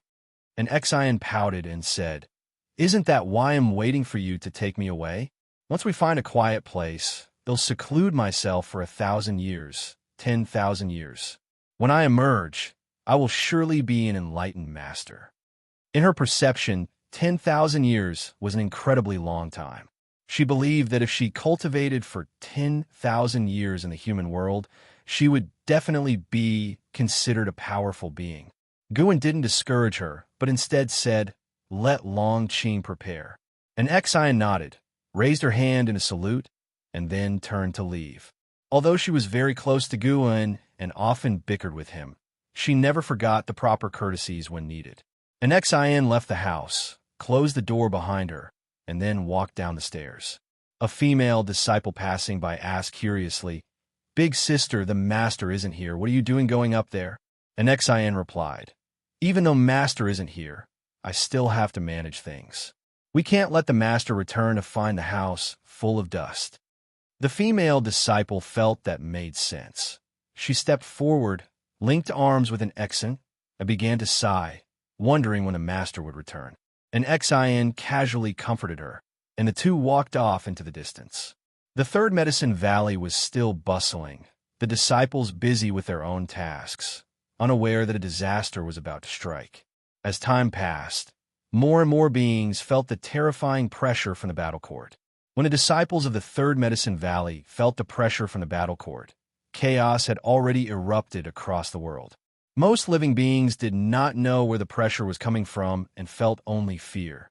They fled in panic, finding that no matter where they ran, the pressure only increased, amplifying their fear. Guan saw that the young immortal emperor and the saint minister hastened to outer heaven. They were preparing to negotiate with the battle court. The oppression from the battle court this time was even stronger than the profound, desolate demon god before, wearing down even the confident young immortal emperor and the ambitious saint minister. Especially the young immortal emperor. He felt that no matter how much he gave, he would always face an insurmountable enemy. For the saint minister, he could no longer care about his ambitions, focusing only on how to lead the holy court through the difficult times ahead. Xianxia had already abandoned them. What was the holy court's next move? That night, all beings found it hard to sleep. The next morning, Guan arrived early at the forest, waiting for Xiaoyang and his 4 companions.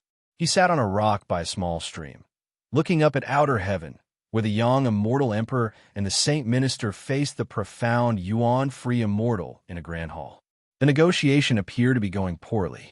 Guan was not interested in the profound yuan-free immortal seated above. He was curious about the 9 suns.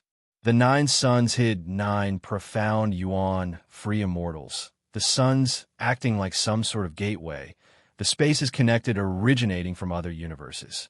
From the aura of the great Tao emanating from within, Guan could tell they did not come from this universe, and each originated from a different universe. What puzzled Guan more was why the celestial spirit, God, wasn't taking action. The celestial spirit, God, was meditating in front of the world gate, previously absent, clearly drawn by the disturbance caused by Guan's breakthrough. Could it be that the battle court had reached some sort of agreement with the celestial spirit God? Guan could determine that there was no direct connection between the celestial spirit God and the battle court, because the celestial spirit God had a dense aura of celestial Tao destiny, which was not the kind of destiny that belonged to the battle court. Meanwhile, on the massive battle court, The young, immortal emperor and the saint minister stood side by side, looking up at the formidable Yi Tianji like they were gazing at a deity, the light from the 9 suns illuminating their faces, highlighting their grim expressions. The grand hall was surrounded by floating figures, all sneering at the young, immortal emperor and the saint minister, as if they were looking down on reptiles. The saint minister took a deep breath and said, "We indeed do not know who the descendant of the Long clan is, and there are countless incarnations of heavenly demons among the heaven and earth. As for the celestial Tao golden core," he glanced at the young, immortal emperor, then turned to Yi Tianji and said, "If the celestial Tao golden core were to leave the celestial spirit great world, the celestial spirit great world would shatter. How is that different from killing us directly?" Yi Tianji was expressionless and said, "The difference is you can live. At this point, do you still want to save others?" The saint minister furrowed his brow. If he really only cared about his own life, he could have escaped from the celestial spirit great world long ago. At this moment, he could only place his hopes on the supporting Tao sword venerable. He was just trying his best to stall for time, waiting for the supporting Tao sword venerable to make his move. The young immortal emperor spoke up. "Aren't you afraid of the heavenly Tao's backlash?" Yi Tianji snorted, "Heavenly Tao's backlash? It seems you don't know what heavenly Tao really is. Indeed, a mere mortal trying to reach for the celestial Tao immortal position has deceived you all in the great heaven and earth. It's truly sad, but it's also the fault of that being." Upon hearing this, the young immortal emperor wanted to ask more, but Yi Tianji continued, "Enough, no more stalling. It seems the supporting Tao sword venerable you are hoping for has already left." While the saint minister was delaying, Yi Tianji was also waiting. Before coming here, he knew about the supporting Tao sword venerable's feat in annihilating a split body of the silent destruction god emperor. He was sure that the supporting Tao sword venerable must be the profound Yuan free immortal. For this, he even specially invited 9 fellows of the same realm to help. Although he didn't say it out loud, he was actually very wary of the supporting Tao sword venerable, so he didn't make a move immediately, wanting to see what the supporting Tao sword venerable had to say. However, the night had passed, and the supporting Tao sword venerable had made no move. Yi Tianji guessed that the supporting Tao sword venerable might have been scared away by the reincarnation phenomenon. It was normal, given that the phenomenon capable of causing such fear was unimaginable and certainly not something the profound Yuan free immortal could match. As for whether it was the supporting Tao sword venerable, he never even considered that possibility. He learned from the 9 fellows above him that other universes also had such phenomena, with an unimaginably vast scope. The faces of the young immortal emperor and the saint minister changed drastically. They hadn't expected Yi Tianji to know what they were waiting for. Yi Tianji raised his right hand, and seeing this, the young immortal emperor immediately began cultivating energy. The powerful aura of the Taoist Xianxia, immortal, suddenly burst forth, and the saint minister of the Zizai, immortal realm, standing next to the young immortal emperor, lacking the strength, was immediately pressured to retreat in a flash. The creatures surrounding the grand hall and the battle court all turned and faced the young immortal emperor, their auras likewise bursting forth. Even the young immortal emperor, a Taoist Xianxia immortal, changed color at their intensity. He had long felt that the surrounding creatures were powerful, but he hadn't expected that many would have a cultivation level higher than his own. How were they supposed to fight now? The young immortal emperor looked towards Yi Tianji, his face intensely uneasy, his eyes filled with a chilling look as he tried hard not to show any signs of fear. Yi Tianji's smile was wild and contemptuous as he directed the palm of his right hand towards the celestial spirit great world. In an instant, the entire celestial spirit great world shifted abruptly from daytime into nighttime, with neither the bright moon nor the stars visible. Walking through the forest, Xiaoyang and his 4 companions screamed in fright, hurriedly hugging each other, no longer daring to move forward, with some even scared to tears.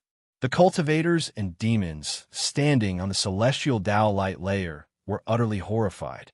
Under their watchful eyes, an indescribable giant hand descended from above the universe, stretching towards the celestial spirit great world. The vast and boundless celestial spirit great world seemed like a small pebble in front of this giant hand, about the size of a finger. From far atop the grand hall, both the young immortal emperor and the saint minister stared in shock.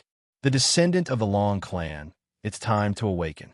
Xianxia's voice resounded throughout the celestial spirit great world. Under the darkness, his voice seemed like that of a demon god from the abyss, instilling endless terror into all living beings. In the third Medicine Valley, Longqing was looking up at the night sky when he suddenly sensed something and abruptly clutched his head as a flood of memories burst forth from the depths of his mind, assaulting his spirit. He had never felt such intense pain in his head before, as if it were going to explode. In pain, he then knelt on the ground. As the world had already darkened, everyone else was watching the night sky, and no one noticed his abnormality. How could this be?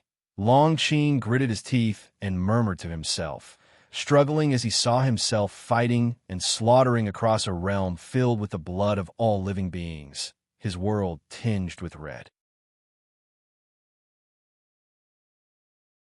Chapter 497. Is this the battle court you take pride in? Guan heard Yi words, but did not take action. He watched Yi help Longqing awaken his past life memories. It's time for this young man to face his own destiny. If Guan had helped him recover his memories, Longqing might still have entertained some hope.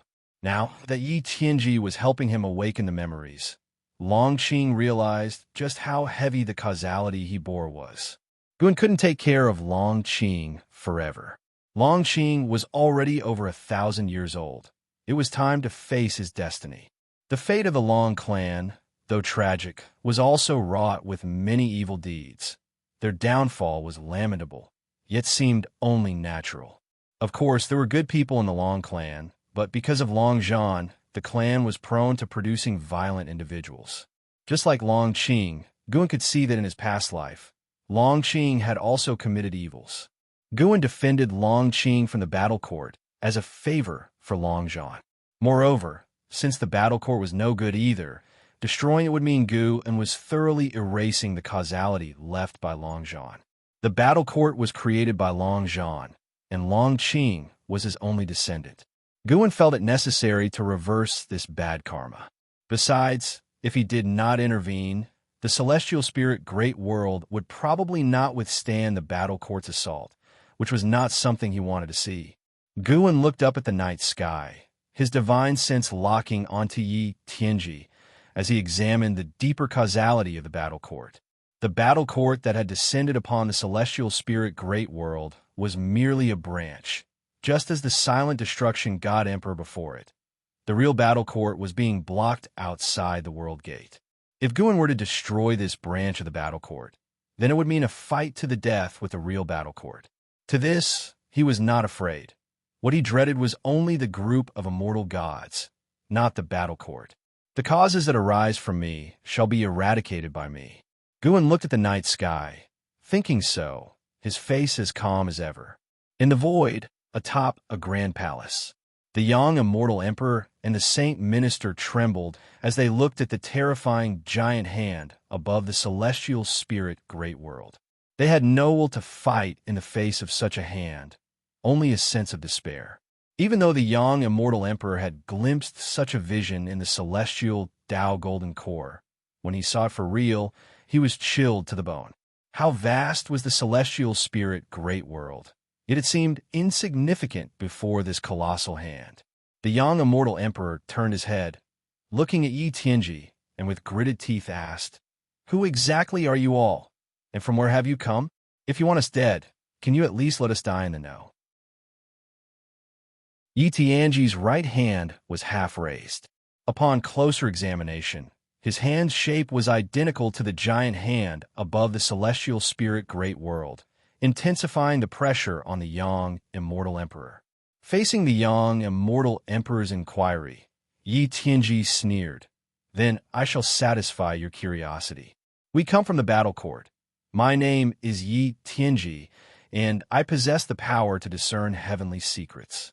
The destinies of both of you lay clear before my eyes. You are destined to die, without even the hope of reincarnation. The battle court. The Saint Minister seemed to remember something, his eyes revealing a horrified expression. The young immortal emperor, however, fell silent. Not that he had chosen to surrender without a fight, but because a domineering power suppressed him, leaving him immobilized. All he could do now was wait for his death. He didn't even dare to use the power of the celestial Dao Golden Core, fearing Yi Tianji would detect its existence. Finally found it. It really was under the care of the supporting Dao Sword Venerable. Yi Tianji suddenly said, redirecting the thoughts of the young immortal emperor and the Saint Minister. The supporting Dao Sword Venerable became the only hope in their minds. They clung to this lifeline like drowning individuals, their eyes lighting up. Yi Tianji then lifted his left hand, reaching toward the palm of his right. But at that moment, a hand suddenly landed on his shoulder, causing his heart to jolt violently and his pupils to dilate. In his view, the young immortal emperor suddenly grew larger. Not just the young immortal emperor, but everything around became enlarged. No, it was he who had shrunk.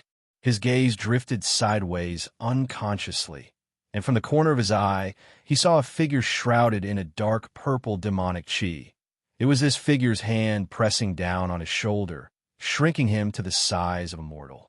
The battle court beings around the grand palace turned their gaze to him, figures appearing out of thin air before Yi Tianji, surrounding Gu and who had performed the celestial dark purple micro Saint Dao body. The celestial dark purple micro Saint Dao body was a transformation of the demon shadow divine skill, possessing an even greater mystery and creation. Guan had chosen to appear in this form, wishing to intervene under the identity of the supporting Dao Sword Venerable. He was unconcerned about being surrounded by 9 profound Yuan-free immortals. Even if he stood still, those 9 profound Yuan-free immortals wouldn't be able to breach the defense of the celestial dark purple micro Saint Dao body. Gu An's eyes settled on Yi Tianji. Yi Tianji, late stage of the profound Yuan-free immortal realm 1, 209, 827, 298/30, 000, 000, 000/50, 000, 000, a 12 billion year existence. A lifespan of 30 billion years. Not too bad. Worth taking action for. Gu An's gaze flickered towards the 9 venerable, profound, Yuan self-free immortals around him, only to discover that he could not conduct lifespan detection on them. That indicated these 9 were not their true forms. Their auras seemed just like that of living spirits. No wonder those 9 suns connected to other universes. They were merely some special power transmission channels. For their true bodies to come here, they probably needed to pass through a world gate. Seeing Yi Tianji shrink, young immortal emperor was momentarily stunned and then saw Gu An's figure. Supporting Dao, Sword Venerable, young immortal emperor became excited, ecstatic with joy. The distant Saint Minister followed his gaze, equally surprised. His senior had indeed taken action. Yi Tianji glanced at Guan with a taut heart that gradually calmed and coldly said, supporting Dao Sword Venerable, you truly have taken action. What exactly is your relationship with the Long clan? The 9 venerable, profound, Yuan self-free immortals all around emitted black gas, their true faces obscured, as mysterious as Guan. They didn't speak, but their mana had already formed a barrier to prevent Guan from escaping. Guan could even feel their invisible power attempting to probe the surface of his celestial dark purple micro Saint Dao body, but they simply could not achieve it. I've said, do not involve all living beings.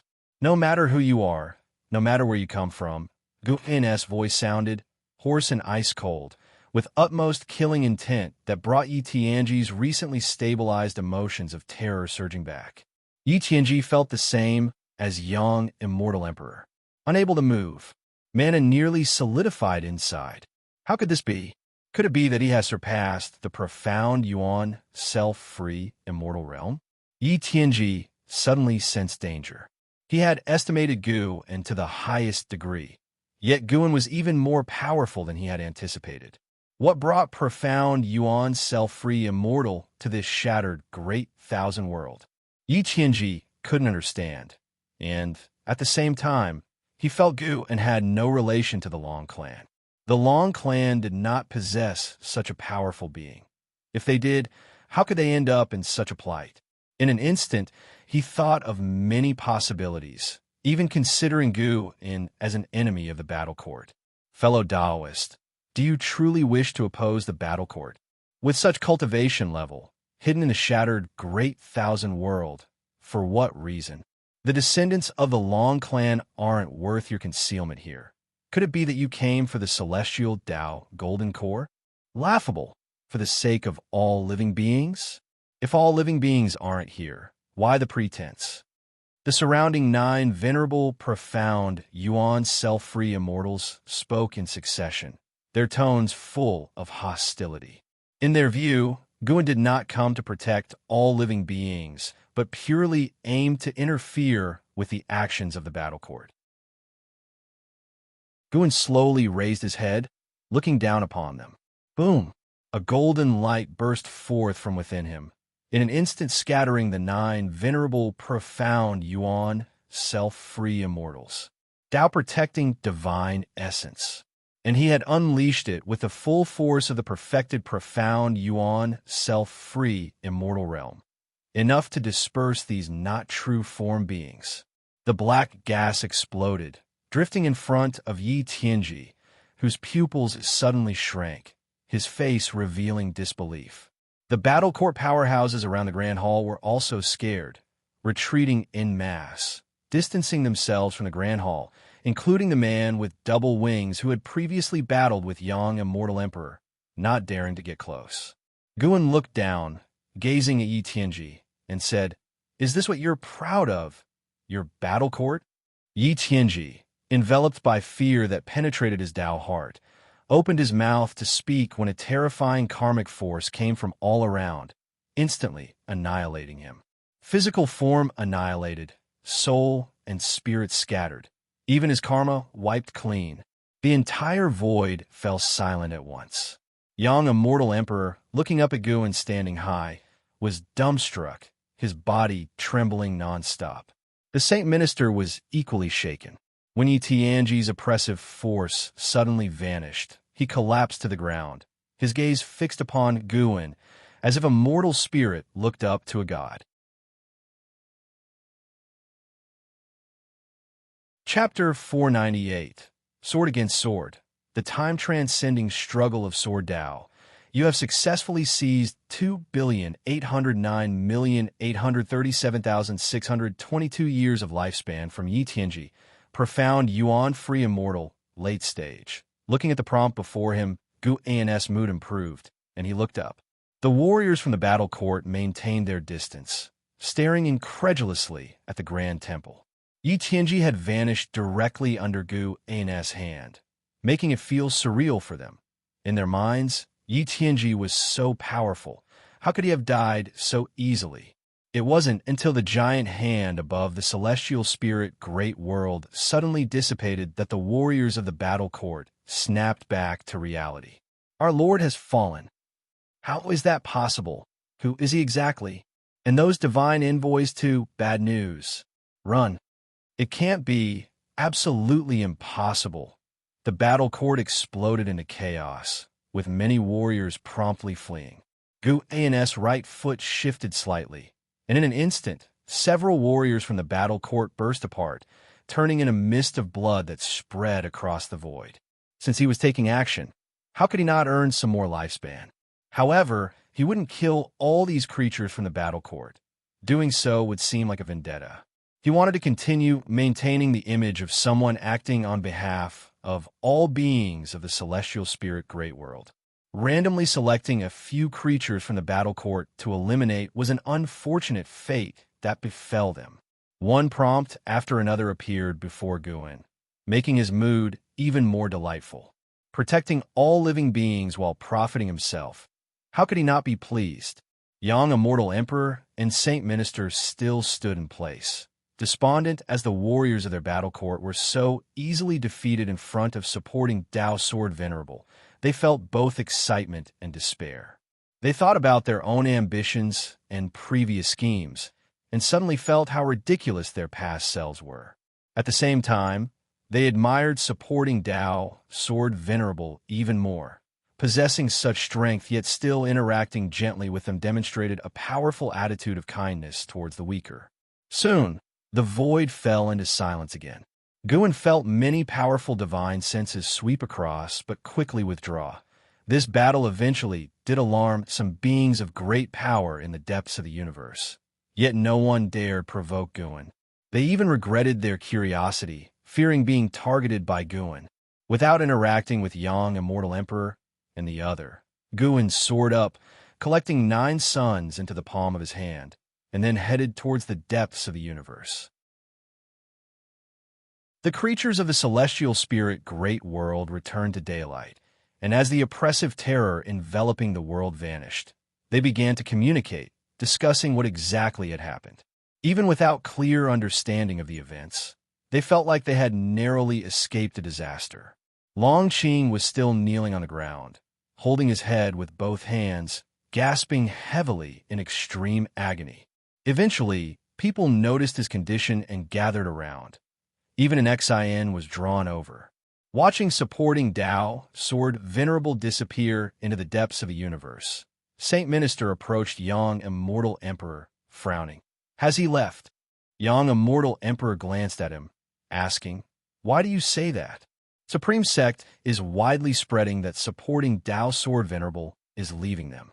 It's been over 100 years since he last returned. This time, Saint Minister hesitated. He had spies within Supreme Sect and thoroughly knew their every affair. On hearing this, Yang, Immortal Emperor frowned. Standing in Guin's place, he too felt that Guin might grow weary. From his understanding, Guin was indeed a great cultivator who lived in seclusion and coveted nothing. Just the thought of such a great power leaving the celestial spirit great world made him feel uneasy inevitably. Could the reincarnation phenomenon from a few days ago portend an even more terrible calamity?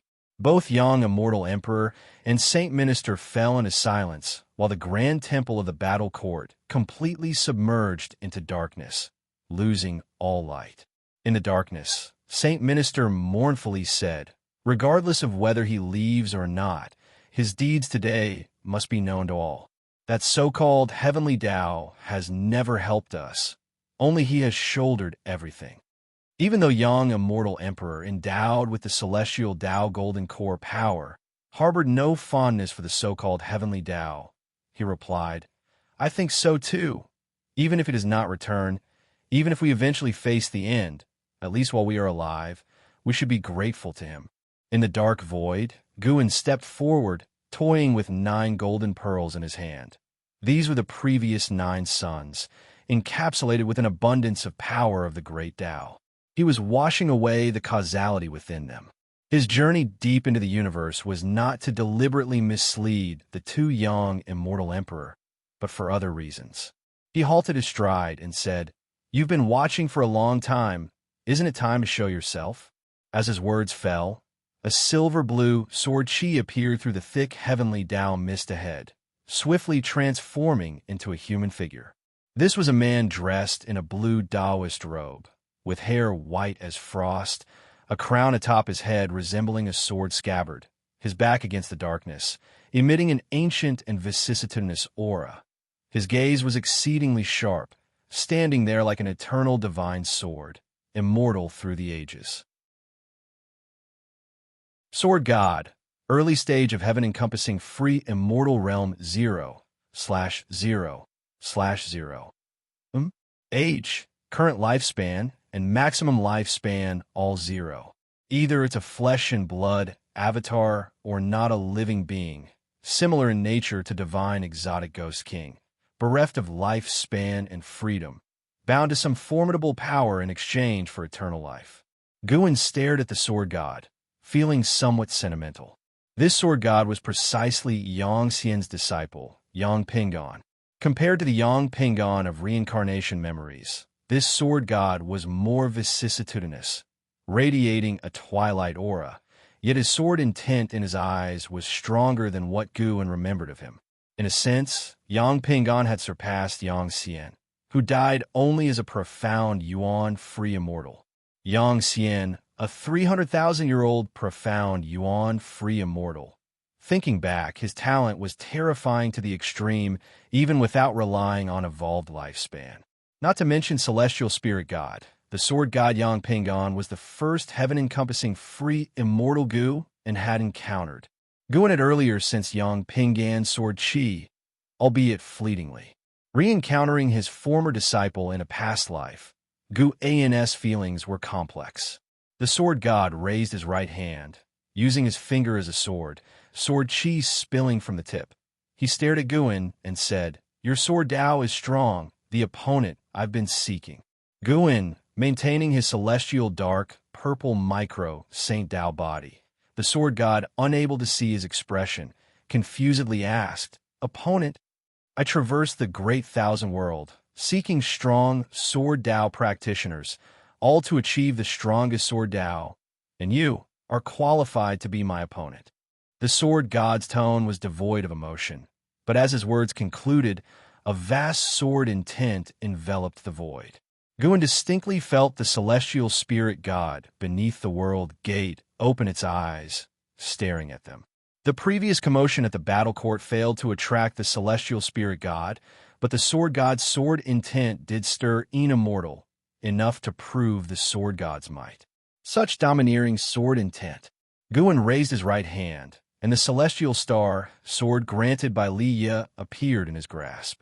This sword, regarded as a divine weapon in the mortal world, was less sturdy here than a meteor. Yet, as Guan's sword chi covered the blade, this sword from the mortal world became the sharpest sword in the universe. The sword god's expression subtly changed, and for some reason, he felt a sense of familiarity emanating from Guan. He lowered his right hand, sword chi directed downward, as if holding a sword.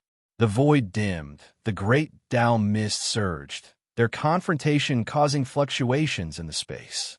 Let me see how strong you become after enduring such long eras. That was what Guan thought. Xianxia's only wish before death was to spar with his disciple to elevate his sword Dao.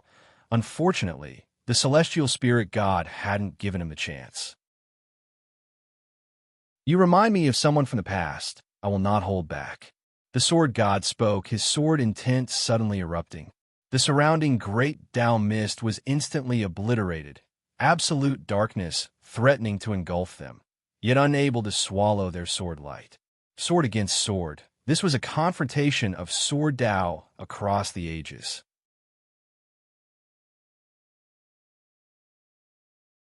Chapter 499. Establishing a dojo when the sword god's sword intent erupted, Guan glimpsed into his past through it. During the lengthy ages, that series of peak sword battles continuously pushed the sword god's sword Dao to even higher levels. After defeating an opponent, he would devour their sword Dao, thereby enhancing his own sword Dao. The sword god raised his right hand, pointing his sword chi at Guan from afar. In an instant, countless sword shadows appeared from the darkness behind him, radiating different sword intents like a starry sky suddenly alight. The vast sword light shone on Guan, yet it could not expel the demonic chi emanating from his celestial dark, purple, micro, Saint Dao body. Guan then raised his sword, pointing the celestial star sword directly at the sword god. As he lifted his sword, an incredibly grandiose silver sword shadow appeared behind him, rapidly solidifying, colossal as the heavens and the earth. If one were to move the celestial spirit great world over, they would find it to be only half as long as this sword. Eternal, infinite, divine sword. The ultimate swordsmanship evolved from the Li family swordsmanship. Guan did not use Xianxia's Sacred Heart Sword Dao, fearing the sword god would recognize it. Even without the Sacred Heart Sword Dao, he was confident he could defeat the Sword God, even if they were at the same realm. Having merged the memories of Long Zhan, Lu Han, Zhu, and Xianxia from past lives, Guan had effectively become these individuals. Coupled with his own lifespan evolution investment, his strength was unfathomably profound. Apart from the unsolvable Zhu within the same realm, Guan felt it very unlikely for him to lose, especially since he was not in the same realm as the Sword God. The imposing sword intent of the eternal infinite divine sword was like the universe's sharpest will, causing the Sword God to furrow his brow slightly. The Sword God did not underestimate Guan, but he was still frightened by Guan's sword intent. "What is the name of this sword Dao?" the Sword God asked. "Eternal infinite divine sword." Guan pointed his sword at him, and the eternal infinite divine sword in its state of simplicity and truth burst forth with a dazzling bright light, illuminating half the universe's void. After the Sword God muttered, "Eternal infinite divine sword," he promptly waved his hand, and his sword chi slashed out. The endless sword shadows behind him also erupted into vast sword chi, sweeping toward Guan. Meanwhile, the celestial spirit Great World had just regained sunlight and began to tremble, and the beings who had survived the calamity were once again startled, particularly the sword cultivators of the world and the Jianghu swordsmen, whose swords buzzed ceaselessly as if ready to unsheathe at any moment.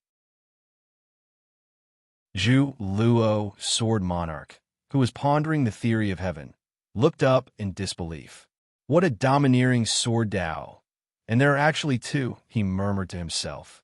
His divine sense quickly reached out into the universe, but his divine sense retracted soon after, and his right hand followed to clutch his chest. His sword Dao had rebounded. Had his reaction not been fast enough, his sword Dao might very well have disintegrated. Though he could not see the figures of Guan and the Sword God, he could only see the two vast sword Daos. Even without seeing the masters of the sword Daos, Zhu Luo, sword monarch, guessed. It must be the supporting Dao, sword venerable, and the Sword God. He had previously guessed that the Sword God had come to this universe, but now that the two were actually clashing, he was again astonished. What level of achievement in Sword Dao was needed to possess such vast momentum? The celestial phenomenon lasted for less than 10 breaths, and the heavens and earth quickly returned to calm. However, the beings did not dare take it lightly and remained tense, fearing a greater catastrophe might descend. Elsewhere, in the woods, Guan sat on a rock by the stream, pulling up his attribute panel. Name: Guan, lifespan 2 144/7 907 228 501. Physique: primordial infinite body, cultivation level, innate golden immortal realm perfection, 79 billion years of lifespan.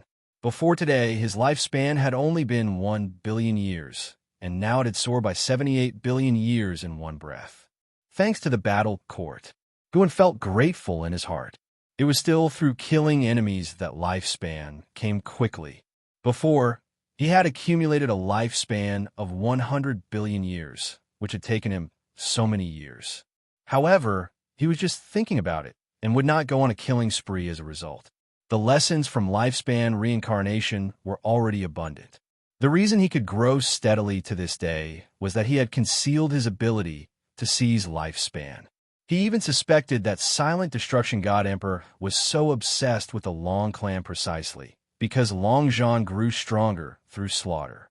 Perhaps the Silent Destruction God Emperor thought that members of the Long clan could rapidly become stronger through killing, which was why he continuously possessed the descendants of the Long clan. Guan then thought of the Sword God he had just clashed with. To prevent his identity from being exposed, Guan had severely injured the Sword God. After the Sword God escaped, he would probably need many years to recover, but at least he would not die. Whether it was the identity of Long Zhan or Xianxia, Guan did not want to expose any of them. Lifespan reincarnation was much more advanced than any reincarnations he had come into contact with so far. Lifespan reincarnation could project into the past, the future, and even altered destiny, which was terrifying. Should this matter be exposed, Guan would undoubtedly attract the wariness of more powerful beings. He saw the Sword God enter the river of Sword Dao and disappear. The river of Sword Dao, the river of destiny, the river of time, and others were all existences independent of the universe, accessible only through the great Dao. They were dangerous and mysterious, and whether they could lead to other universes was still hard to say. Perhaps the Sword God had come through the river of Sword Dao. But Guan felt that the world gates were not for show. To cross universes, one always had to get past the celestial spirit god. Time passed quickly in Guan's thoughts. An hour later, all the beings of heaven and earth finally relaxed. Although they did not know what had happened, the return of tranquility to the world was a good thing. After a little less than half an hour, Xianxia and his 4 companions finally arrived at the agreed-upon location. When they saw Guan, they were all pleasantly surprised and immediately rushed over. 3 youths burst into tears on the spot, having been scared out of their wits by the sudden darkness that had fallen over the world. Guan watched them with a smile and did not comfort them, letting them vent on their own. Xianxia turned to Guan and asked, "Immortal, do you know why the sky suddenly darkened earlier?" Guan shook his head and said, "How would I know? I only know a little about the art of immortal cultivation. You really think I'm an immortal? This world is much bigger than you think. It will be more interesting for you to explore on your own than to ask me." Upon hearing this, Xiaoyang fell into endless daydreams. Once they had calmed down, Guan began to teach them the method of qi refinement. The talents of these 5 were not bad. In less than half a day, all had cultivated a thread of spiritual power. It was not until evening that Guan let them go back. Compared to their first farewell, the 5 felt more relaxed, believing that Guan truly intended to teach them. After watching them disappear into the depths of the forest, Guan headed in the opposite direction. With one step, he arrived thousands of miles away. This place was rarely tread by mortals, abundant in spiritual energy, with more plant demons than beast demons. Guan arrived at the top of a high mountain. He stood on the edge of a cliff, his mind moved, and he began to create the lifespan dojo. "Please choose the range of your dojo," a prompt appeared, and Guan instantly made a decision. He marked off an area with a radius of 5,000 miles in one go. "You will need to consume 500 million years of lifespan. Would you like to continue?" 500 million years of lifespan. Not too bad, acceptable. Guan was actually afraid that this thing would consume a huge amount of lifespan, even an endless amount. If that were the case, he could only give up on the lifespan dojo. As his thoughts concluded, he distinctly felt the space fluctuating. At the same time, a vast amount of memories flooded into his mind. He could control everything in the dojo as easily as he could his own hands. Moreover, he needed to store lifespans in the dojo to fend off powerful enemies. The maximum defensive strength of the dojo equaled his cultivation level, and with each assault it encountered, a corresponding amount of lifespan would be deducted. Guan hesitated for a moment before storing 10 billion years of lifespan in the dojo. In the celestial spirit great world, there would be no one capable of attacking his dojo. The reason he stored 10 billion years of lifespan was just in case. Chapter 500. The Person Who Should Not Exist.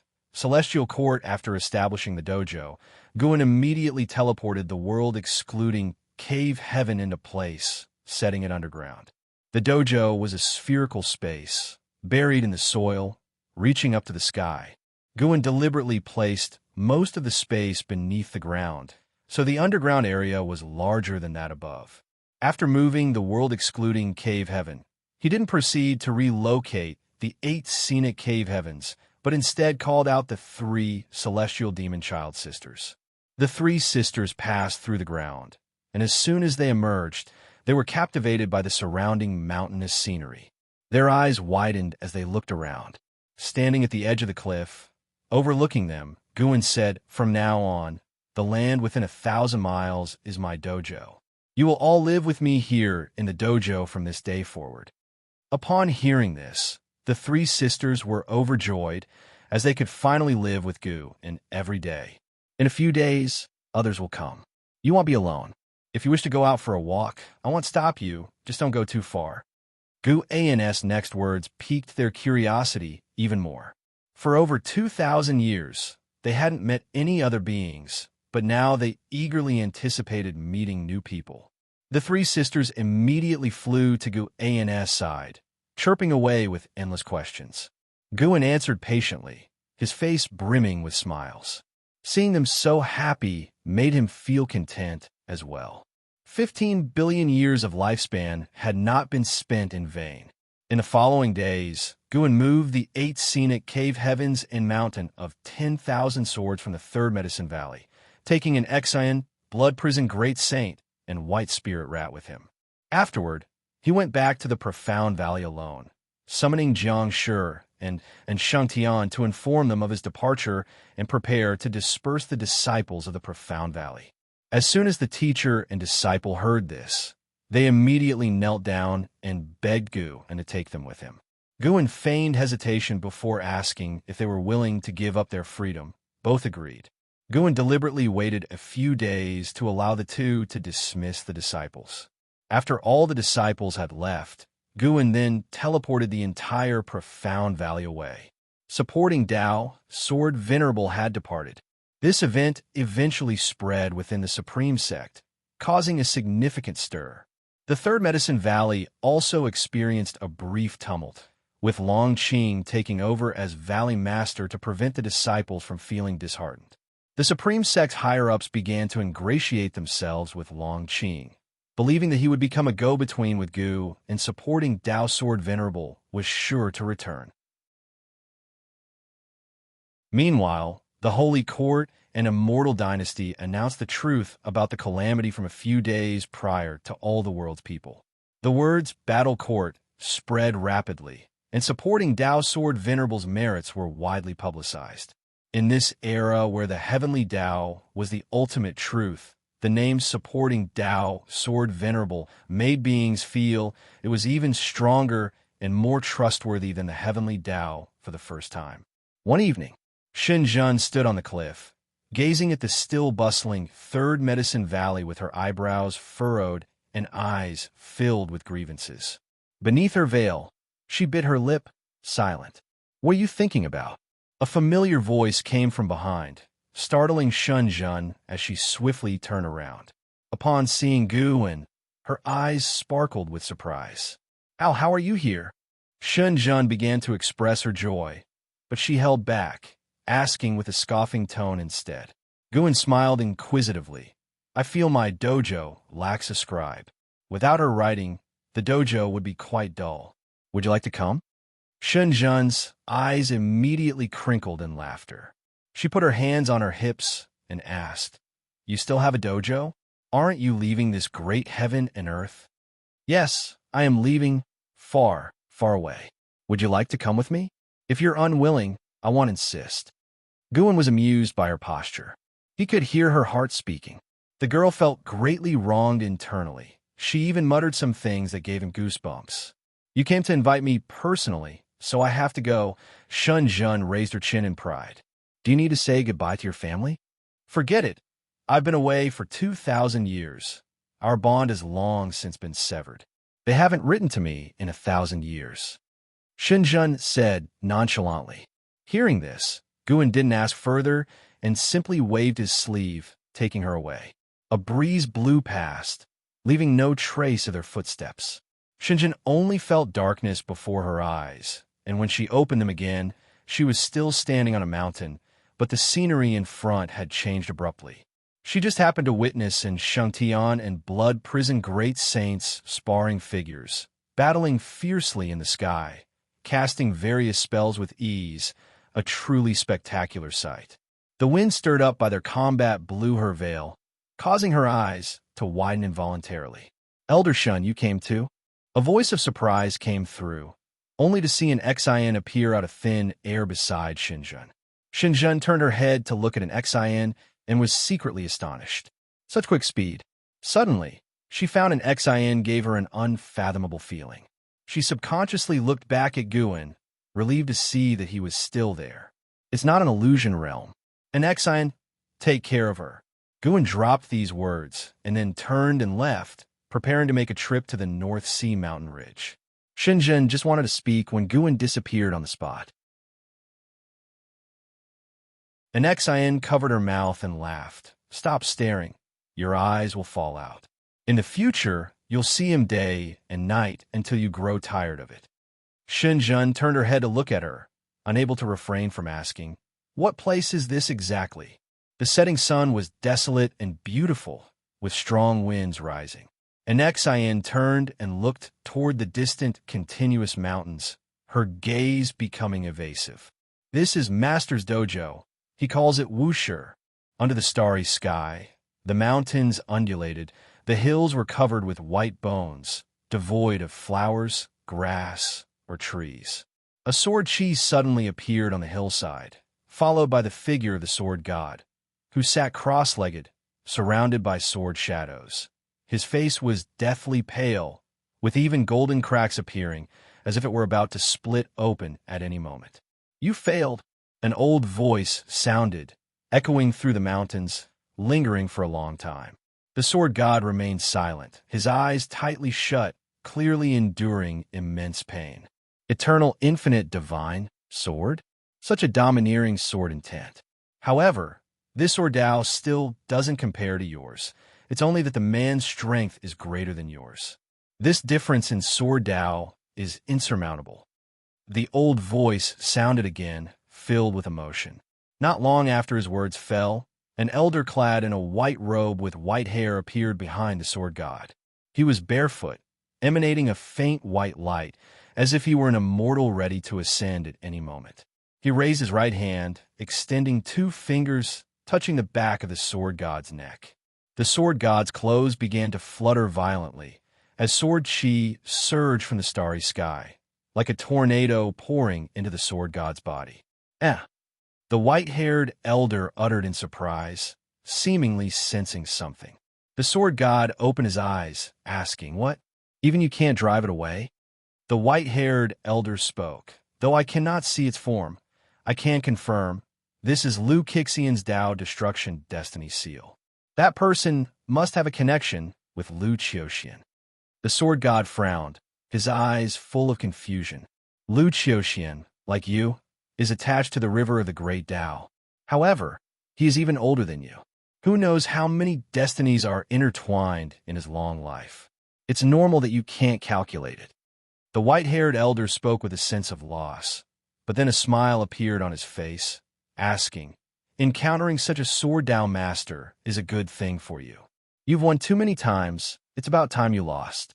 At least this time your opponent didn't finish you. From their sword intent, it would not be difficult to completely destroy you. The sword god took a deep breath and said, I know.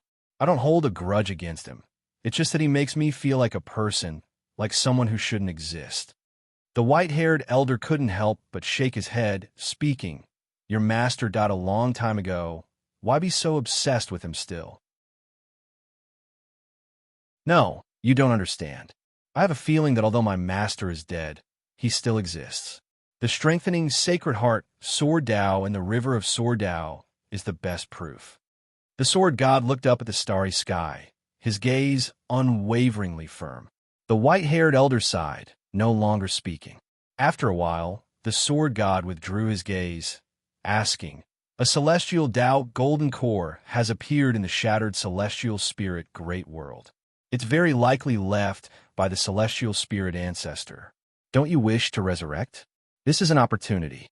The white-haired elder laughed softly. The celestial spirit ancestor's golden core is not easy to take.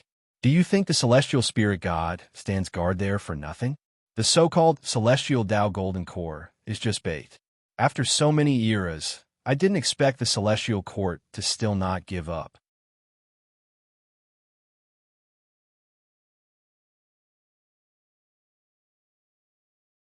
Chapter 501. 1,000 years, 10,000 years the morning sun penetrated the mountain forest, shining on the stream, sparkling with light.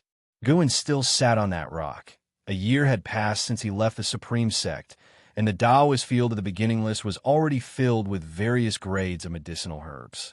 It wouldn't take many years before his yearly income from lifespan would increase. Surpassing the peak would not be difficult.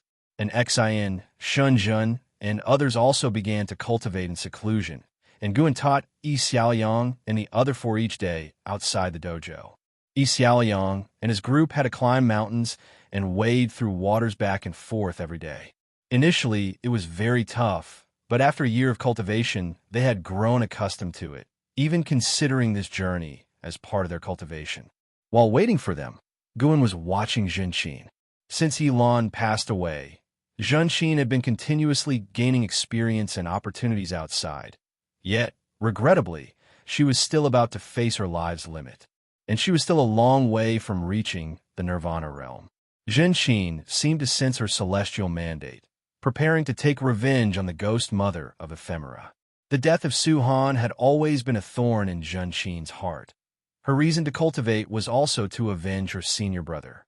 Su Han, oh Su Han, you thought you were being kind, but have you ever considered that due to your kindness, your junior sister would carry a millennium of vengeance until her death? Guan murmured to himself, lamenting human nature and fate. Su Han's corpse had long been moved by him from the Ninshu cave mansion to the world-excluding cave heaven, currently resting in a cave within the dojo.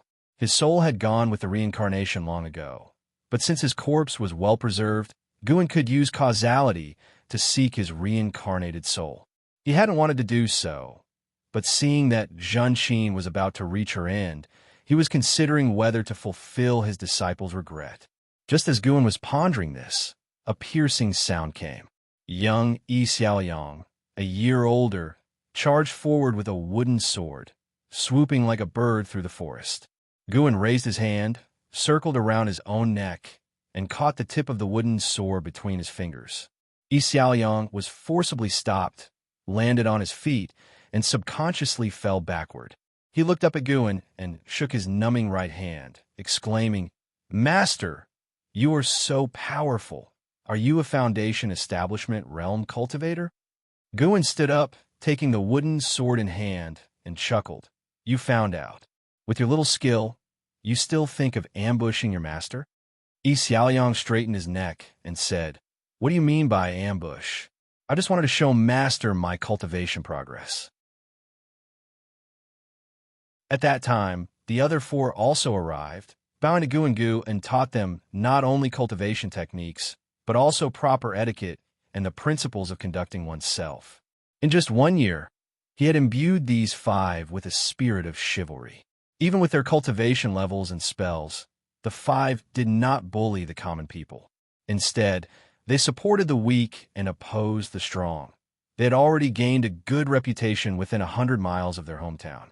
Seeing that everyone had arrived, Guan tossed the wooden sword to Xiaoliang, saying, "Today I will teach you the sword control technique." Upon hearing this, the five were not very excited, as the sword control technique did not sound like a very formidable spell, especially since they practiced sword fighting regularly. Guan saw their lack of interest, but did not say much, instead just began teaching the mantra. Inside the mysterious space, young Immortal Emperor walked towards a celestial Tao golden core. Looking at the majestic and spectacular celestial Tao golden core, his eyes not as fervent as before.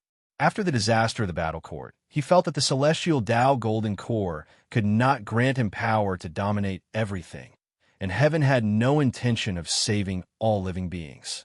Whether it was the immortal dynasty or the holy court, most people felt a sense of mission to bear the destiny of all living beings. From a moment they stepped onto the path of cultivation, they had done both good and evil, but all felt that as long as they were powerful, they had to protect all living beings. The young Immortal Emperor felt the same. He believed he was destined to be the Lord of heaven and earth and must protect all living beings. He approached Hao, who was still meditating, comprehending the celestial Tao golden core. "Your master has left," young Immortal Emperor spoke. Upon hearing this, Hao immediately opened his eyes and looked at the young Immortal Emperor, furrowing his brows.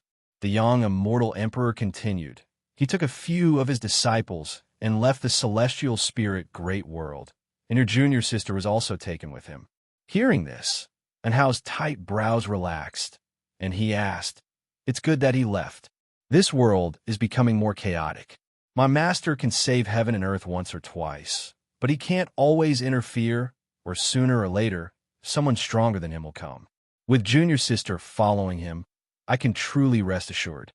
Yang, Immortal Emperor, shifted his gaze to the celestial Tao golden core and said, "And how? I suddenly feel that this golden core doesn't represent the heavenly Tao." And Hao looked at him, the firelight of the celestial Tao golden light shining on his face, his expression complex. "So, what do you intend to do?" And Hao asked. He didn't believe in the heavenly Tao either. He pursued the celestial Tao golden core just to rapidly become stronger. The world situation was unpredictable, and despite his strong talent, he also felt a sense of urgency.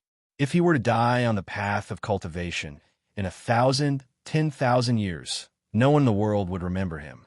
Yang, Immortal Emperor, slowly said, "I want to contend for the theory of heaven." After hearing this, Anhao fell into silence. The mysterious space fell silent along with them, stretching their shadows long. Seasons changed from spring to autumn, and 5 years swiftly passed. The dojo was vast, but few lived there, and each day was quiet, which helped calm Guan's heart. Every day, teaching Xiaoyang and the other four, planting flowers and picking herbs, writing books, practicing calligraphy, Guan didn't find it boring at all. Instead, he felt fulfilled. 5 years passed, and Xiaoyang and the 4 others had all reached adulthood and successfully reached the Foundation establishment realm. In the scorching summer, within the forest beside a little stream, Guan looked at the grown-up 5 and felt that time indeed flew by. "Master, I want to change my name and be called Xianxia from now on," Xiaoyang suddenly said, and the other 4 spoke as well. "I want to change too. My name will be Lin Chuan. My name will be Changmeng. I want to change my surname too. Call me Gu Changsheng." "You shameless. Well then, I also want the surname Gu Qingdao." Listening to their words, Guan smiled helplessly and didn't stop them. As the 5 changed their names, their fates too changed accordingly. Guan saw their futures. Guan cleared his throat and said, "You have all established your foundations. In a few years, you will surpass your teacher, and I do not wish to be surpassed. Don't come here anymore. Go and seek a broader path towards immortality." Hearing this, Xianxia and the others fell silent. They did not argue.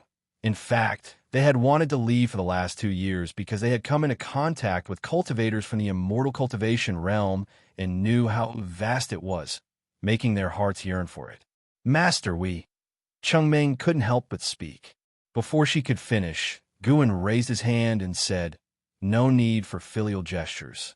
I came here to isolate myself from the world, to cultivate in peace.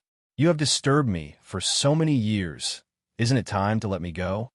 Xianxia immediately knelt down and kowtowed to Guan, the other 4 quickly following suit. Looking at Xianxia, Guan thought of Lu Jujia. Lu Jujia's figure merged with Xiaoyang's, transforming into a new person. Guan was not sad. He smiled and accepted their kowtows. Xianxia stood up and said, "Once a teacher, forever a father. When we ascend to immortality and achieve the Tao, we will definitely come back to repay you." The others promised as well, and Guan waved them off with feigned impatience. The 5 bowed and took their leave. A few steps later, Xianxia could not help but look back. Just as he did the first time he parted from Guan, he saw Guan under the shade of the trees, the feeling of reluctance from his youth resurfacing. Now, stronger than he was 6 years ago, he was not swayed by emotions, quickly turning back to disappear into the woods with his companions. Guan stretched his arms and yawned. Twisting his neck, he said, "Finally sent them off. See you in 1,000 years." He turned and walked in another direction through the forest. Just as he stepped over the stream, a plump white spirit rat dashed out. It quickly shrank in size and landed on Guan's shoulder. "Master, Are those 5 your disciples? The white spirit rat asked curiously, still with the voice of a young boy. Guan laughed and said, "Of course they are. Why do you ask? You only taught them for a few years before sending them away. I thought they were like the disciples from the Third Medicine Valley or Profound Valley. They will come back. They will accompany us for 1,000, 10,000 years, and you will have to be their support." Really? The white spirit rat widened its eyes in surprise.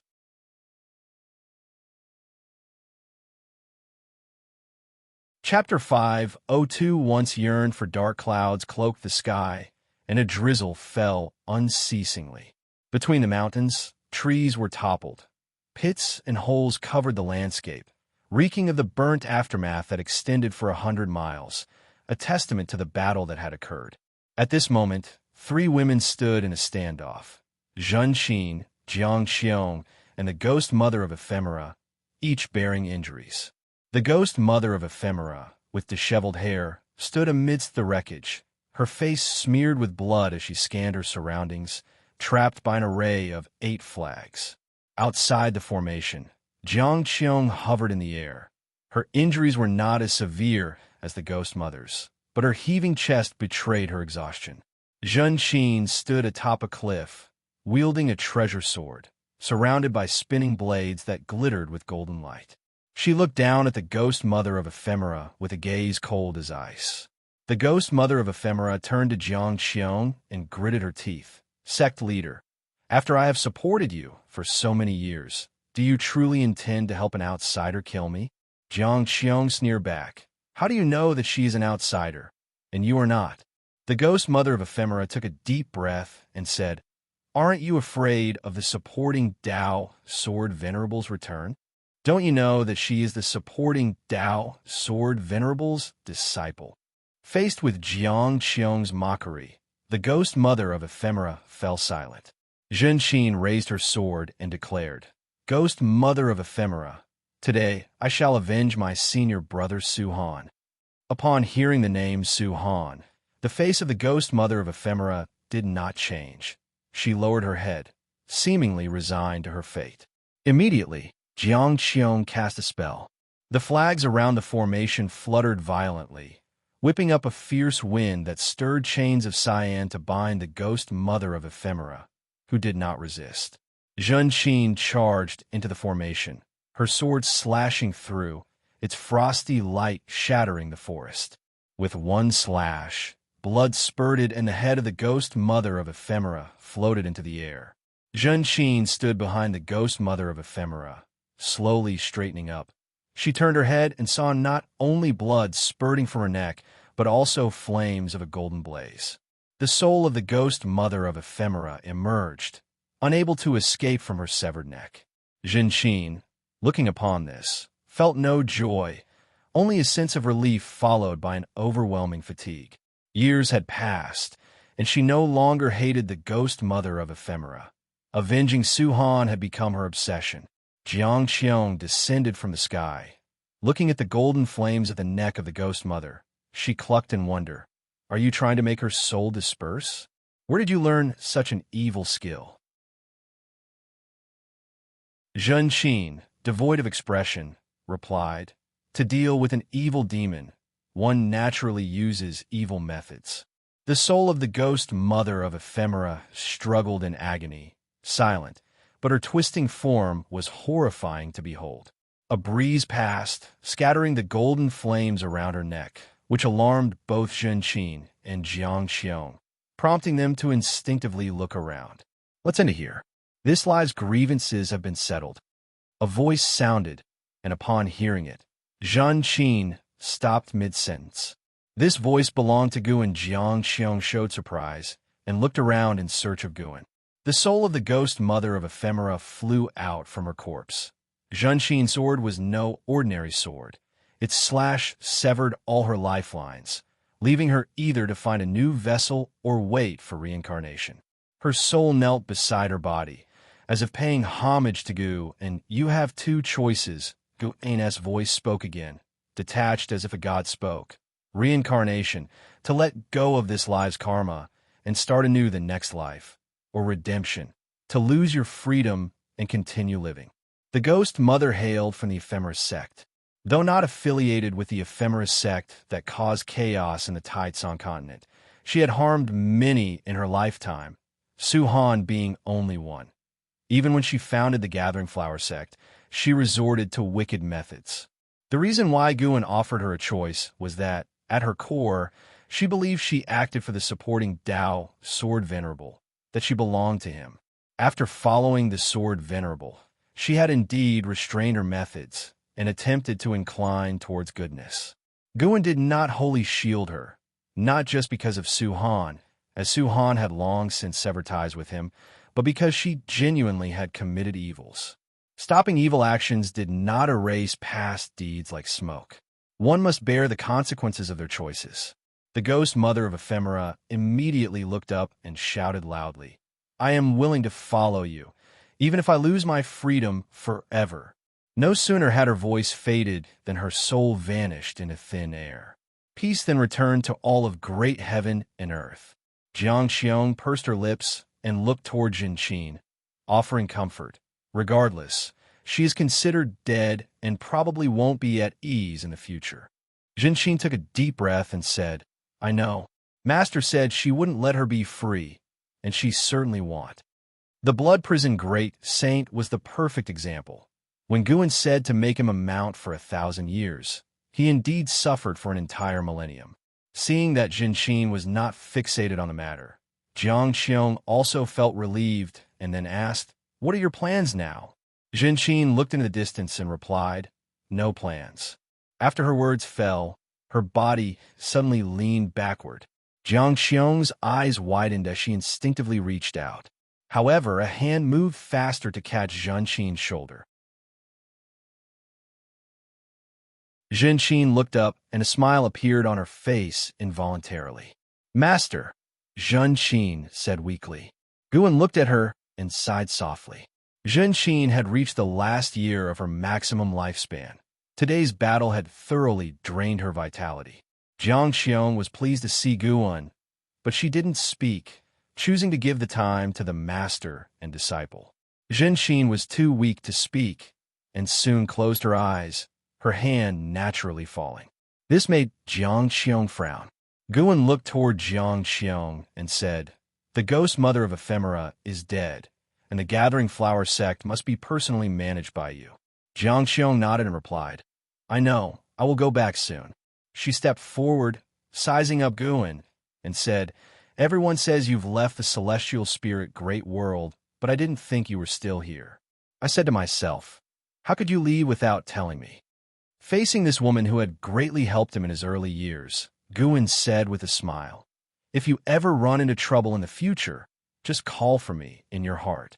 He could hear Jiangxiong's heart's voice and knew she was not one to leave the secular world, so he did not invite her to the dojo. Jiangxiong stared at him and asked, "Can I summon you if I miss you?" Guan rolled his eyes at her and replied, "I am very busy." Jiangxiong huffed coldly and said, "Take her away quickly. Don't let her die." She couldn't see the end of Jinqin's lifespan, but she could feel her life force rapidly draining, a sure sign of ill. Guan nodded slightly, then disappeared from the spot with Jinqin. Jiangxiong didn't leave immediately, but walked toward the corpse of the ghost mother of Ephemera. After working together for over 1,000 years, she didn't want the ghost mother's body to be left in the wilderness. Jinqin had a very long dream where she returned to her youth, a time when she, Su Han, and Yi Yin lived carefree in Profound Valley. Back then, they all aspired to reach the Foundation establishment realm. When Jinqin awoke, she opened her eyes to the blue sky. She sat up instinctively and then saw Guan sitting at a stone table not far away, with an ice coffin next to her. Seeing Guan, her heart settled down instantly. She stood up immediately, ready to go and pay her respects. But as soon as she stood up, she saw the scene inside the ice coffin and froze completely. She couldn't help but blink, but no matter how many times she blinked, the scene inside remained unchanged. How can this be? Jinqin became agitated, her body shaking slightly. Inside the ice coffin lay Su Han's body, intact. She looked back at Guan, who was sipping tea, not looking at her. In that moment, Xianxia's heart was filled with emotion and shame, and 1,000 words were stuck in her throat, unable to be spoken.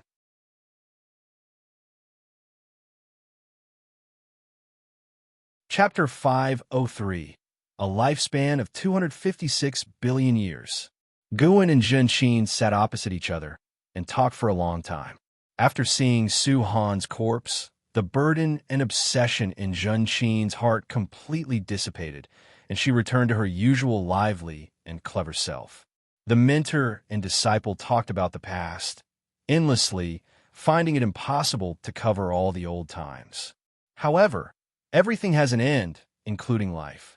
When dusk fell, Xianxia looked at Guan and said earnestly, "Master, thank you for your care in this life. As a disciple, I've been incapable and have never repaid you. If there is an afterlife, and I am worthy of repaying you, I surely will strive to do so."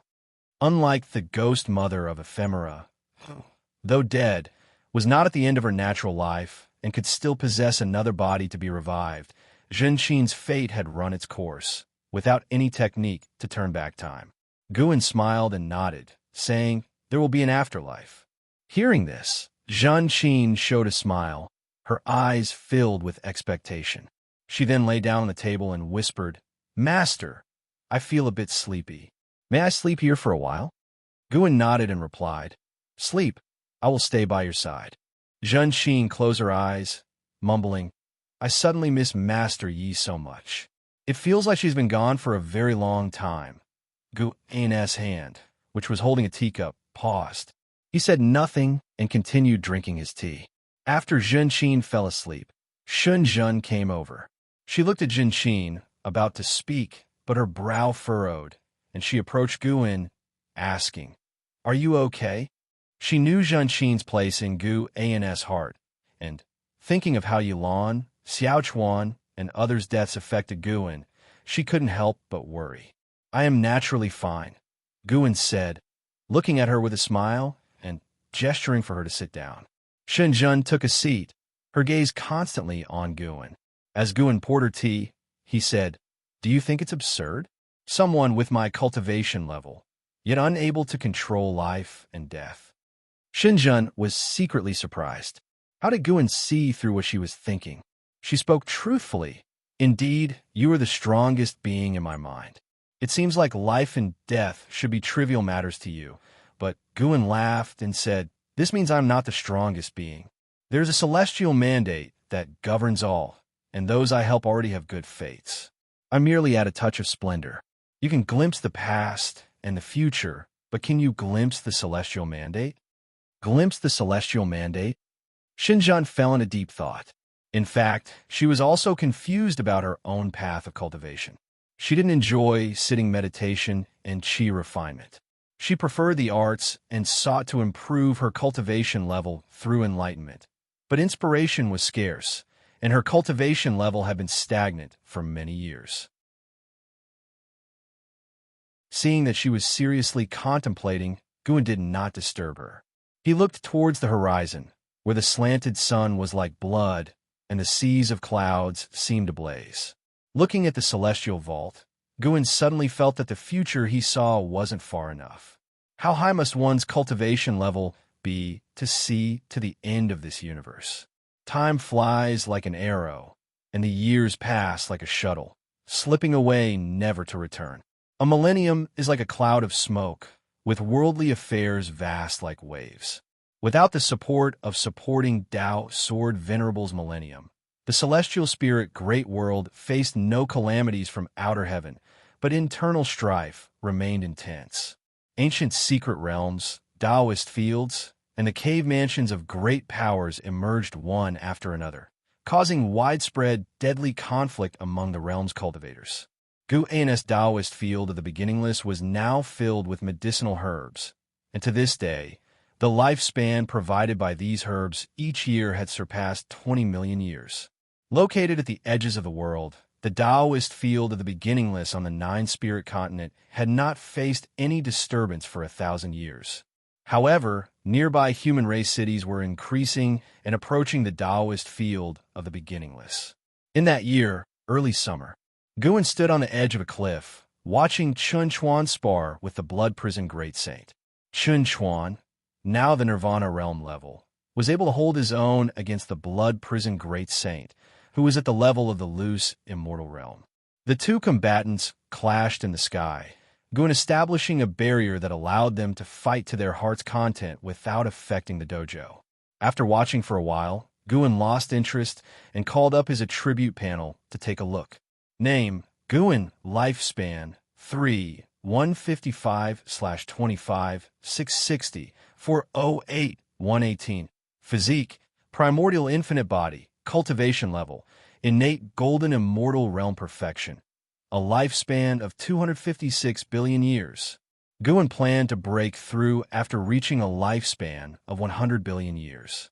After all, according to the trends of the great heaven and earth, the celestial spirit great world would be engulfed in slaughter for the next 10,000 years unless there was intervention from powers beyond the heavens.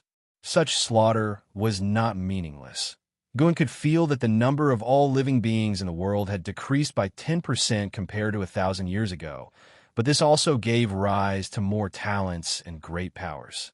The most famous battle in these 1,000 years was the one between the Yang Immortal Emperor and the Zhu Luo Sword Monarch for the Theory of Heaven, which ended in a crushing defeat for the Sword Monarch, who fled back to the Great Hong Sword Heaven, while the Yang Immortal Emperor, after collecting 9 volumes of the Theory of Heaven, went into seclusion. Guan peered into the Yang Immortal Emperor's fate through Enhao's Tao Destruction Destiny seal and found that the Emperor's destiny was transforming and his cultivation level was rising steadily. The Yang Immortal Emperor, being the Taoist Zhang Zizai Immortal, meant that the Holy Court had almost no chance of victory, and Zhu Shi, the Saint Heaven reincarnation, was still wandering in the mortal world. Even after regaining her past life memories, she had no intentions of returning to the Holy Court. A figure approached Guan. It was the ghost mother of Ephemera. She looked just like she did in life, but in reality, her body was made of flowers and plants, no longer human.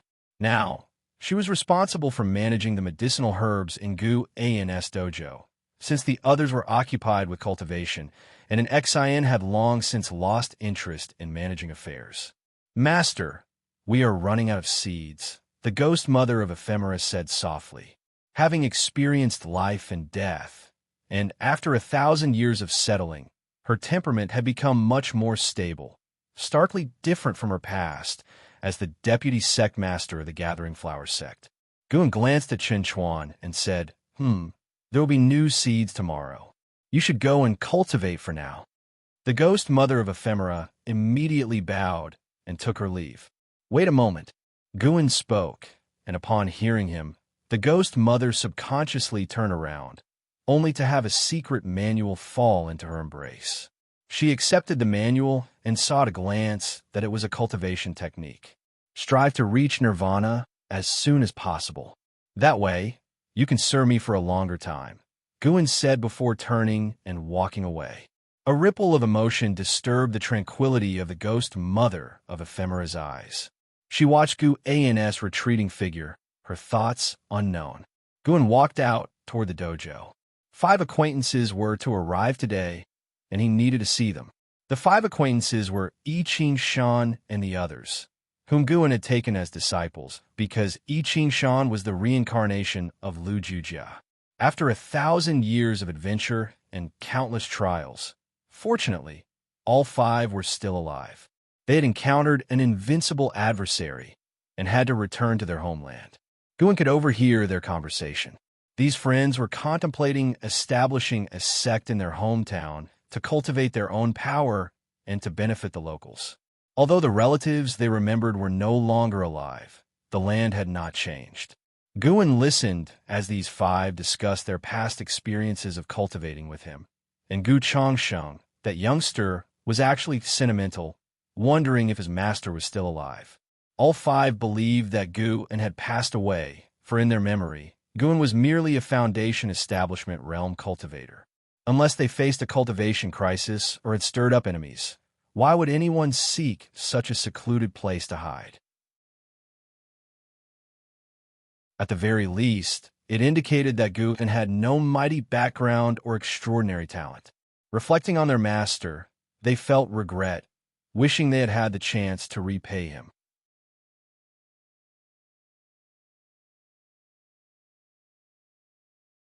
Chapter 504. Never Give Up in the Woods. Xianxia, Lin Chuan, Cheng Meng, Gu Changsheng, and Gu Chengdao moved forward while chatting, looking at the forest which felt both familiar and strange to them. They talked about the past millennium with deep emotion. Suddenly, Cheng Meng said, "Do you think it's possible that Master is still alive?" At these words, the other four fell silent. Of course, they wished Guan were alive, but when they had left, the Master was still a cultivator at the Foundation establishment realm. Judging by the cultivation speed he described, it seemed highly unlikely he could survive 1,000 years. Unless, of course, the Master had deceived them. After all, they had never truly understood his cultivation level. Isn't finding him one of the reasons for our return? Gu Qingdao, the youngest yet most composed of the five, spoke up. He always felt that their master was not like ordinary people. After roaming the great heaven and earth for 1,000 years and witnessing countless exceptional individuals, he still felt his master was in no way inferior to any of them. Xianxia spoke. "Now that we're back, establishing a sect can wait. Let's first look for our master." His words met with the agreement of the others. Even if their master were no longer of this world, spending several years in search for him was worthwhile. Gradually, their conversation turned to their sworn enemies. Mentioning their enemies made their teeth itch. Their disciples and friends had been slaughtered by these foes, and they themselves had narrowly escaped death. Even with all the hatred, they had no means of revenge, as their enemies were cultivators of the Immortal Dao realm, backed by a major sect. As they talked, they came to a small stream and were struck dumb. Lin Chuan couldn't help but ask, could this be the same stream from 1,000 years ago? How is it still here? Xianxia was somewhat bewildered, responding, "A millennium isn't enough for the great heaven and earth to undergo massive change, especially since there hasn't been sect conflict or demon mischief around here. Naturally, there wouldn't be much alteration." They looked around, recalling the past intricacies of their lives. After a while, the sound of footsteps came from deep within the woods across the stream, drawing the attention of Xianxia and the others. They hadn't sensed the presence of humans or demons, so the sound of footsteps was certainly startling. Looking intently, they saw a young woman in green clothes, carrying a bamboo basket, walking out from the depths of the forest. Her beautiful face and pure aura were like that of a celestial maiden descending to the human world, leaving Xianxia and the others stunned. The newcomer was an Xian. 1,000 years had passed, and an Xian had entered the Nirvana realm, her aura transcending the ordinary, while Xianxia and the others were still stuck at the Mahayana realm, unable to find the opportunity for Nirvana. An Xian stood before the stream, smiling at them, awakening them from their reverie as they hurriedly bowed and made a fist-in-palm salute. "Senior, I am Xianxia. 1,000 years ago, I cultivated here for several years. We have now returned in hopes of finding our master. Have we perhaps offended you in any way?" Xianxia spoke first. After all, if someone had claimed this area over the past millennium, they would have no choice but to leave. He couldn't fathom Zen's cultivation level. Thus, he was sure she was an entity of the Immortal Dao realm. Even just being a great cultivator at the lowest Nirvana realm would be far beyond their ability to provoke. An Xian laughed. "I have been cultivating here for 1,000 years. Could your master's surname be Gu and his given name?" At her words, the five displayed great surprise and answered affirmatively, eagerly inquiring about Gu An's relationship with her. An Xian answered, "I have indeed met him. He is currently in closed-door cultivation. I have established a dojo in this area. I share a deep connection with him. So, if you need assistance in the future, feel free to reach out to me." Hearing that their master was in closed-door cultivation, the five were overjoyed, thanking an Xian for her kindness. Xianxia wanted to ask more about Gu An's situation, but an Xian shook her head, saying no more, and he could only let the matter rest. Senior, we wish to establish a sect nearby to aid mortals in their immortal cultivation. Will we be disturbing you? Chengming asked cautiously. An Xian lifted her hand, pointing to the stream before them. As long as your sect does not cross this stream, you won't be causing a disturbance. Guan had informed her that Xianxia was the reincarnation of Lu Jiujia, so she also anticipated what kind of sect Xianxia would establish. Upon hearing Nzin's response, all five felt completely relieved. An Xn turned and walked back the way she had come, leaving them with parting words. The great Tao is long. Do not become blinded by hatred. Your own cultivation is what matters most. These words startled the five, and they remained shocked until an Xian vanished from their sight. Only then did they come back to their senses. Gu Changsheng asked carefully, did she overhear our conversation, or did she divine it? It is said that a great power of the immortal Tao can look at a person and know their past and future. Xianxia took a deep breath and said, she must have deduced it. Perhaps our master came here originally in search of her. The other four also felt this made sense, and held an Xian in even greater awe. They didn't linger any longer and turned to leave. Now that they were certain their master was still alive, they could begin their own plans. On the other side, an Xian walked deeper into the woods, and when she saw Gu An's figure, a smile appeared on her face. She quickened her pace, abandoning the demeanor of a celestial maiden, and adopted the lively, joyful posture of a young girl. Master, how did I do? An Xian asked proudly as she arrived in front of Gu and stood in front of the bushes, a butterfly perching on his right hand. He stared at the butterfly and said softly, not bad. You have a third of my charm. An Xian became even more proud and curiously asked, Master, aren't you afraid they might establish another supreme sect?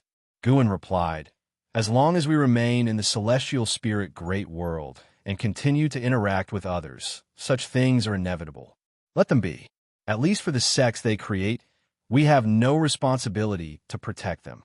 The prosperity they create can also serve as entertainment for you when you are bored, and experiencing fate and encounters among the mortal realm is also a form of cultivation. He lifted his right hand, and the butterfly flew away. Then, he and an Xian headed toward the Taoist field of the beginningless. That makes sense. Being in seclusion for too long can indeed become dull. However, I've agreed to spar with Celestial Demon Child in 100 years. I certainly don't want to lose to her again, said an Xian as she followed beside Guan. She got along very well with Celestial Demon Child. Their rivalry was healthy, spurring each other on. No matter who won or lost, neither would take it lightly. She told me the same thing, Guan said with a smile. There weren't many people in the Taoist field of the beginningless, but none of them were the quiet type. He thoroughly enjoyed the lifestyle there. When bored, he could visit Immortal Seeking Island or Human World Peak, or venture elsewhere. There was always a destination. Leaving the Supreme Sect didn't mean he was cut off from the world. The master and disciple chatted casually as they walked back to the dojo. On the other side, deep in the cosmos, a majestic world gate stood in the void, as if at the center of the universe, radiating an endless ancient aura. A fluctuation emerged from within the gate, and a figure stepped out. This was a man in black, enveloped in a crimson aura, his head adorned with a crown resembling a mystical beast and a belt embedded with dragon scales. He radiated a powerful presence. After stepping through the world gate, his gaze fell upon a figure beside it. He turned and saluted, Senior, it has been many years. Are you well? The figure he addressed was none other than the Celestial Spirit God. The Celestial Spirit God shone with intense brightness, its shape visible but its visage unseen. It seems the battle court is determined to continue this conflict, the Celestial Spirit God said, its tone indifferent. The man in black cracked a smile and said, There's no choice. The karma between us and the Long Clan is too deep, irreconcilable. The Celestial Spirit God did not respond, and silence fell over the void. After a moment's hesitation, the man in black asked, "Senior, if the celestial court were to reappear in the human world, would you consider returning?" As soon as he finished speaking, his expression changed drastically, and he trembled all over. The celestial spirit god did not stand, but a terrifying intent to kill locked onto the man in black, leaving him quaking with fear. Do not attempt to test the will of a god, or else even the battle court cannot keep you safe. The voice of the celestial spirit god rang out, and the man in black felt the world spin, his body as if plunging into an unfathomable abyss, his sight blurring, and his divine soul overturning. After a while, the man in black opened his eyes to find himself upon a meteor. He stood up, peered into the distance, and could not see the world gate. He was silently alarmed. Such a terrifying power of the heavenly Tao. Is this the force that suppresses a great thousand world?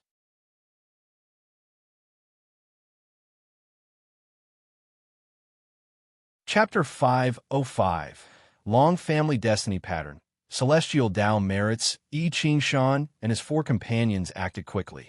They first chose a mountain to construct buildings, and then began recruiting children with spirit roots.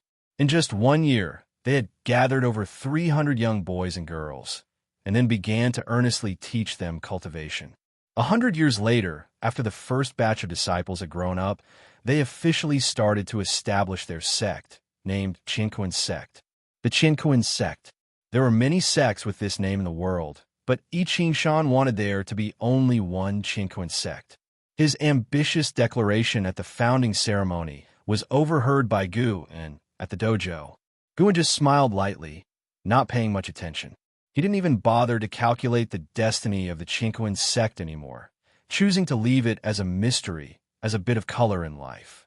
The seasonal patterns in the celestial spirit great world were broadly the same. At the start of autumn this year, Guan lay under a tree, hands pillowed behind his head, eyes closed. It seemed as though he was sleeping, but he was actually observing the Supreme Sect. After all, he had spent the earlier half of his life in the Supreme Sect, and even after 1,000 years, Guan still held some sentiment for it. He was currently paying attention to Long Qing. Before leaving the Third Medicine Valley, Guan had begun to release the Guan Divine Tao within Long Qing's body, allowing him to gradually regain his qi refinement talent. Long Qing, born in the Nirvana realm, had completely recovered his true strength after 1,000 years of cultivation. Under his leadership, the Third Medicine Valley had become a very powerful force within the Supreme Sect. Everyone knew that he was raised by Guan. With him there, the bond between the Supreme Sect and the supporting Tao Sword Venerable would not break. Therefore, even those whose cultivation levels were several greater realms higher than his would still try to please him. Unlike Gu An's style, Long Qing turned the Third Medicine Valley into a power-chasing valley, losing the leisurely and peaceful atmosphere of the past. At this moment, someone was persuading Long Qing. This person was a profound yuan-free, immortal who came from the World Gate. Guan initially thought he was here to cause trouble, especially since he carried the thick aura of the battle court.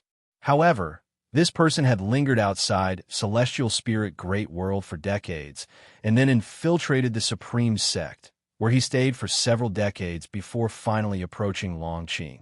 He was currently explaining to Long Qing about the strength of the Long clan and their deep connections with the battle court.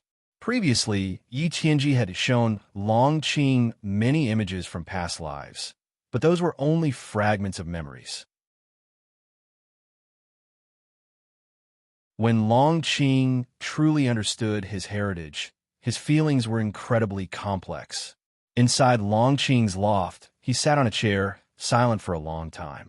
The profound yuan-free immortal waited for him to accept his heritage. Long Qing remained silent for half an hour. Then he looked up at the man in black and asked, "You've told me so much, but who are you?" The man in black smiled and said, "My name is Candlestar, from the battle court, a disciple of the Lord of the War Court.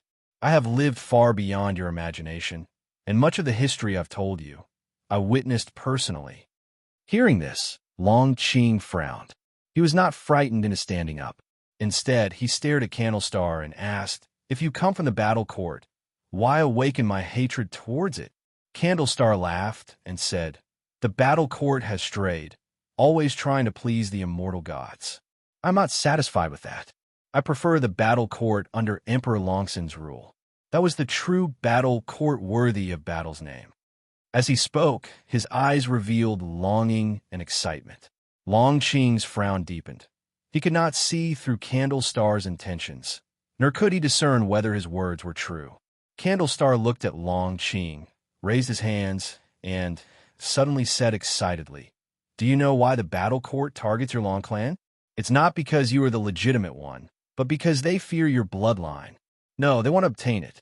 Long Qing's expression changed, but before he could speak, Candlestar continued. "The real founder of the battle court was Emperor Longxin's father, Long Zhan, also known as Celestial Dragon Emperor. Without experiencing the era's tribulation of the Great Thousand World, he grew rapidly. In every battle, his strength surged substantially. It is said that once after slaughtering an entire great heaven and earth, he managed to cross the 9 heavens of the immortal path in a remarkably short time. Emperor Longxin's talent was also immense, but he turned against the Celestial Dragon Emperor and thereafter ceased creating slaughter." Candlestar grew more excited as he spoke, his eyes even gleaming. He could not only grow stronger through slaughter, but also resist heavenly might. Even crossing the 9 heavens of the immortal path, he managed to successfully cross the tribulation within a day. Such talent, such destiny pattern, is enough to drive the 3,000 great thousand worlds mad. Candlestar's intense gaze made Long Qing uncomfortable. Long Qing couldn't help but say, "Are you suggesting that the Long clan inherited such talent and destiny pattern?" "Exactly. The grandson of Emperor Longxin once inherited such talent, and that was also why the Long clan headed toward decline," Candlestar replied, his gaze sizing up Long Qing with greed filling his eyes. Long Qing snorted, "So you want to possess me?" Candlestar quickly shook his head. "No, no, no. The talent of the Long clan, and you who cannot be killed no matter what. Obviously your clan hides a great cause and effect. The fools of the war court can't see this clearly. Of course, the most important thing is that I also believe in my own talent. I want you to retake control of the war court, and together we can establish everlasting great celestial down merits." Long Qing furrowed his brows again. He muttered, "With my current cultivation level, how many years would it take to overthrow the war court?" Candlestar answered, "If it's fast, several tens of millions of years. If slow, several hundreds of millions of years. Of course, you have to survive, and you cannot slack off. Tens of millions of years." Long Qing widened his eyes, unable to remain calm. He couldn't help but exclaim, "Are you joking with me? Even if it really took that many years, could you wait that long?" Candlestar huffed, "Why can't I wait? I also need time to cultivate. Don't feel that it's too long. To reach my current cultivation level, closing my eyes, 1,000,000 years pass in an instant, not to mention those who are in seclusion seeking enlightenment. For them, even 10 million years are not worth mentioning. The reason you haven't felt time passing so quickly is that this great thousand world is currently undergoing an era transition. The heavenly Tao promotes the movement of heaven and earth, and living beings are continually fighting. You've experienced too many changes." Long Qing fell into silence. Candlestar then looked around, examining the furnishings within the room. Long Qing took a deep breath and asked, "Since that's the case, how will you assist me?" Candlestar turned his head towards him, smiling. "You first become the sect leader of the Supreme Sect. By then, let the Supreme Sect unify the world. After the era of tribulation ends and the celestial merits fall onto the Supreme Sect as its sect leader, and me as the vice sect leader, we will receive vast celestial Tao merits, aiding us in our enlightenment.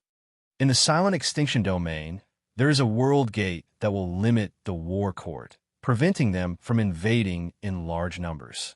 Previously, your master killed Yi Tianji, which has already placed the war court in a dilemma, causing internal divisions. Now is the best time for us to develop our sect. After hearing this, Long Qing's brows gradually smoothed. Elsewhere, far in the Taoist field of the beginningless, Guan listened to their conversation, and he was not too surprised because he had previously guessed why the war court was hunting the Long clan. The Silent Destruction God Emperor used a person from the Long clan to cultivate the celestial dragon reincarnation dharma aspect, which was the best proof. He was more interested in the celestial Tao merits mentioned by Candlestar. If Longqing and Candlestar could indeed lead the supreme sect to become the ruler of the world, it would be a good thing, providing Guan with a sense of presence as well. Of course, if Longqing were to go astray, Guan would not ignore it.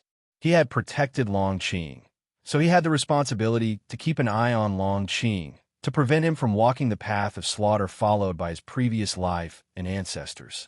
Guan stood up and headed towards the mountain forests.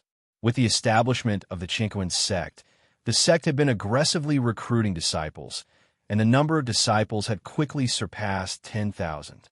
With so many people, there were bound to be some who caused trouble. Indeed, someone was heading towards the forbidden area designated by the Qingquan sect, approaching the Taoist field of the beginningless. Guan felt it necessary to arrange a guard, pretending to be a hermit in deep mountains. An Xian, who usually needed to focus on cultivation, didn't have the time to watch continuously. He had just entered the mountain forest when a streak of white light sped over and landed on his shoulder. It was the white spirit rat. "Master, where are you going?" the white spirit rat curiously asked. Guan laughed heartily. "You run around all day, full of energy, and you don't cultivate. How about becoming the Demon King?" The white spirit rat's eyes lit up at hearing this. It asked, "Really?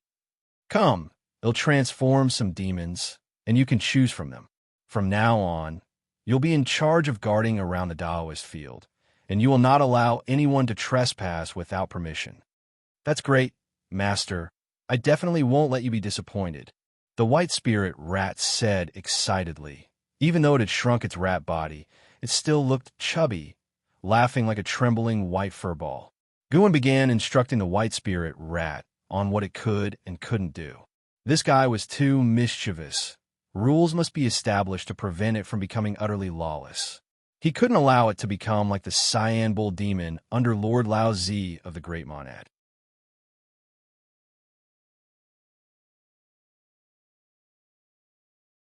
Chapter 506. The strongest sword time passed swiftly, and another 200 years went by. Guan enlightened 100 demons, taught personally by the white spirit rat. An Xian introduced them to Yi Qingshan and others, enabling the white spirit rat to quickly establish a relationship with the Qingquan sect. Under the guidance of Yi Qingshan and his peers, the Qingquan sect occasionally presented gifts to the white spirit rat and its subordinate demons, making the relationship between the two parties increasingly close. After 200 years, the Qingquan sect had risen to power, becoming a first-class sect in the nine-spirit continent with aspirations of sweeping across the world. With 9 Mahayana practitioners, the Qingquan sect was truly invincible in this land, and unifying the continent was only a matter of time as long as no forces from overseas intervened. Conflicts continued between heaven and earth, and the spiritual energy from nature surged towards the heart of the continent, prompting the strong practitioners to follow it. This weakened the immortal cultivation atmosphere in the peripheral regions. That was the case for the 9-spirit continent and neighboring continents. Almost no creatures from the immortal Tao realm visited this area, though many lower realm beings wanted to spend their remaining life here. On this day, inside the Taoist field of the beginningless, by a lake in the mountains, Guan was fishing. Blood-prisoned great saints stood by, curiously watching the lake's surface, and couldn't help but ask, "Master, are these fish of a special kind?" In his mind, the master was the strongest. In his view, the master wouldn't engage in meaningless activities. Even the leisurely ones would, upon reflection, hold significance, just like how the master enjoyed reading and writing, which Xianxia emulated and then attained enlightenment. There were also the games of Go and chess created by the master, which could enhance one's comprehension of the Tao. Even gardening held many subtleties, allowing for deeper contemplation. Even serving as a bullock, 1,000 years of reflection had helped the blood-prisoned great saint shed his impetuous and arrogant temperament. This lake was newly created by Gu and yesterday. When he went to the hidden spirit palace to gather medicinal herbs, he brought back several small fish, all of which were released into the lake. Guin replied, "Nothing special. They're just ordinary fish." Ordinary fish. The blood-prisoned great saint was even more confused. He carefully observed the lake in front of him, convinced that it must hold some profound mystery, though he still couldn't see through it. Little did he know, Guin simply wanted to fish for the sake of fishing. His fish hook was formed from concentrated mana, and once it stuck to a fish's mouth, the fish couldn't escape but wouldn't be hurt either. He merely wanted to experience the process of fishing. After leaving the Supreme Sect, although he had a broader dojo, Guin still had idle moments. Although he didn't practice chi absorption, he still wouldn't do nothing when idle. He gained insights into the natural world through seemingly mundane activities. As long as he observed naturally occurring phenomena, he could sense the great Tao. Having reached the innate golden immortal realm, Guin didn't feel invincible and continued to pursue the great Tao. The evolution of his lifespan eliminated the need for chi absorption cultivation, making him treasure the time for attaining enlightenment even more. Guin was sitting on a stone with the blood-prisoned great saint standing beside him, both quietly observing the lake. Sunlight fell on them and blended with the landscape, creating a peaceful and beautiful picture. After a long while, a figure descended from the sky and landed beside Guin. It was Xianxia. The 1,000-year-old Xianxia had also reached the nirvana realm. From nirvana to the loose immortal realm, the time required was incomparable to that of the mortal realm. So those at nirvana realm around Gu and still hadn't reached the loose immortal realm. Not everyone's talent compared to Anhao's. Anhao's opportunities could even be said to be unique, unrivaled in the world. "Master, I sense a sword." Xianxia spoke, his eyes filled with excitement. Before Guin could respond, the blood-prisoned great saint curiously asked, "What sword?" Since arriving at the Taoist field of the beginningless, the blood-prisoned great saint hadn't sensed any dangerous aura. He hadn't felt the formidable sword, but he knew Xianxia's destiny pattern was extraordinary, so he was very curious. "I can't explain clearly, but I feel a sword has descended upon this world, continuously emitting sword cries as if waiting for me to seek it," answered Xianxia, pondering and recalling his previous sensations as he spoke. His words made the blood-prisoned great saint even more curious. When Guin moved from the Supreme Sect to this place, he didn't bring Long Qing or other close disciples, but brought Xianxia.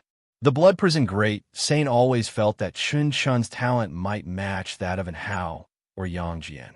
In fact, Xianxia had indeed shown dazzling comprehension in the sword Tao, although the blood-prisoned great saint felt it still wasn't enough. There's indeed such a sword, coming from outer heaven. It is the strongest sword in the world. Possessing it qualifies one to contend for the world. Not just you, but anyone who diligently practices the sword Tao will sense it. Guin responded, his gaze fixed on the lake's surface, never wavering. Hearing this, Xianxia frowned. Blood-prisoned great saint widened his eyes and asked, "This is clearly a conspiracy. Is another power from outer heaven about to attack?" Throughout the previous cataclysms of heaven and earth, it was always the forces from outer heaven that initiated them. The conflicts between the immortal dynasty and the holy court were never a threat to all living beings. It's the work of the great Hong, sword heaven behind, Zhu Luo, sword monarch, Guin answered. Hearing about Zhu Luo, sword monarch, both blood-prisoned great saint and Xianxia exchanged glances. TSK. Could it be that guy lost to Yang, immortal emperor, and couldn't accept it? Blood-prisoned great saint guessed with Schadenfreude.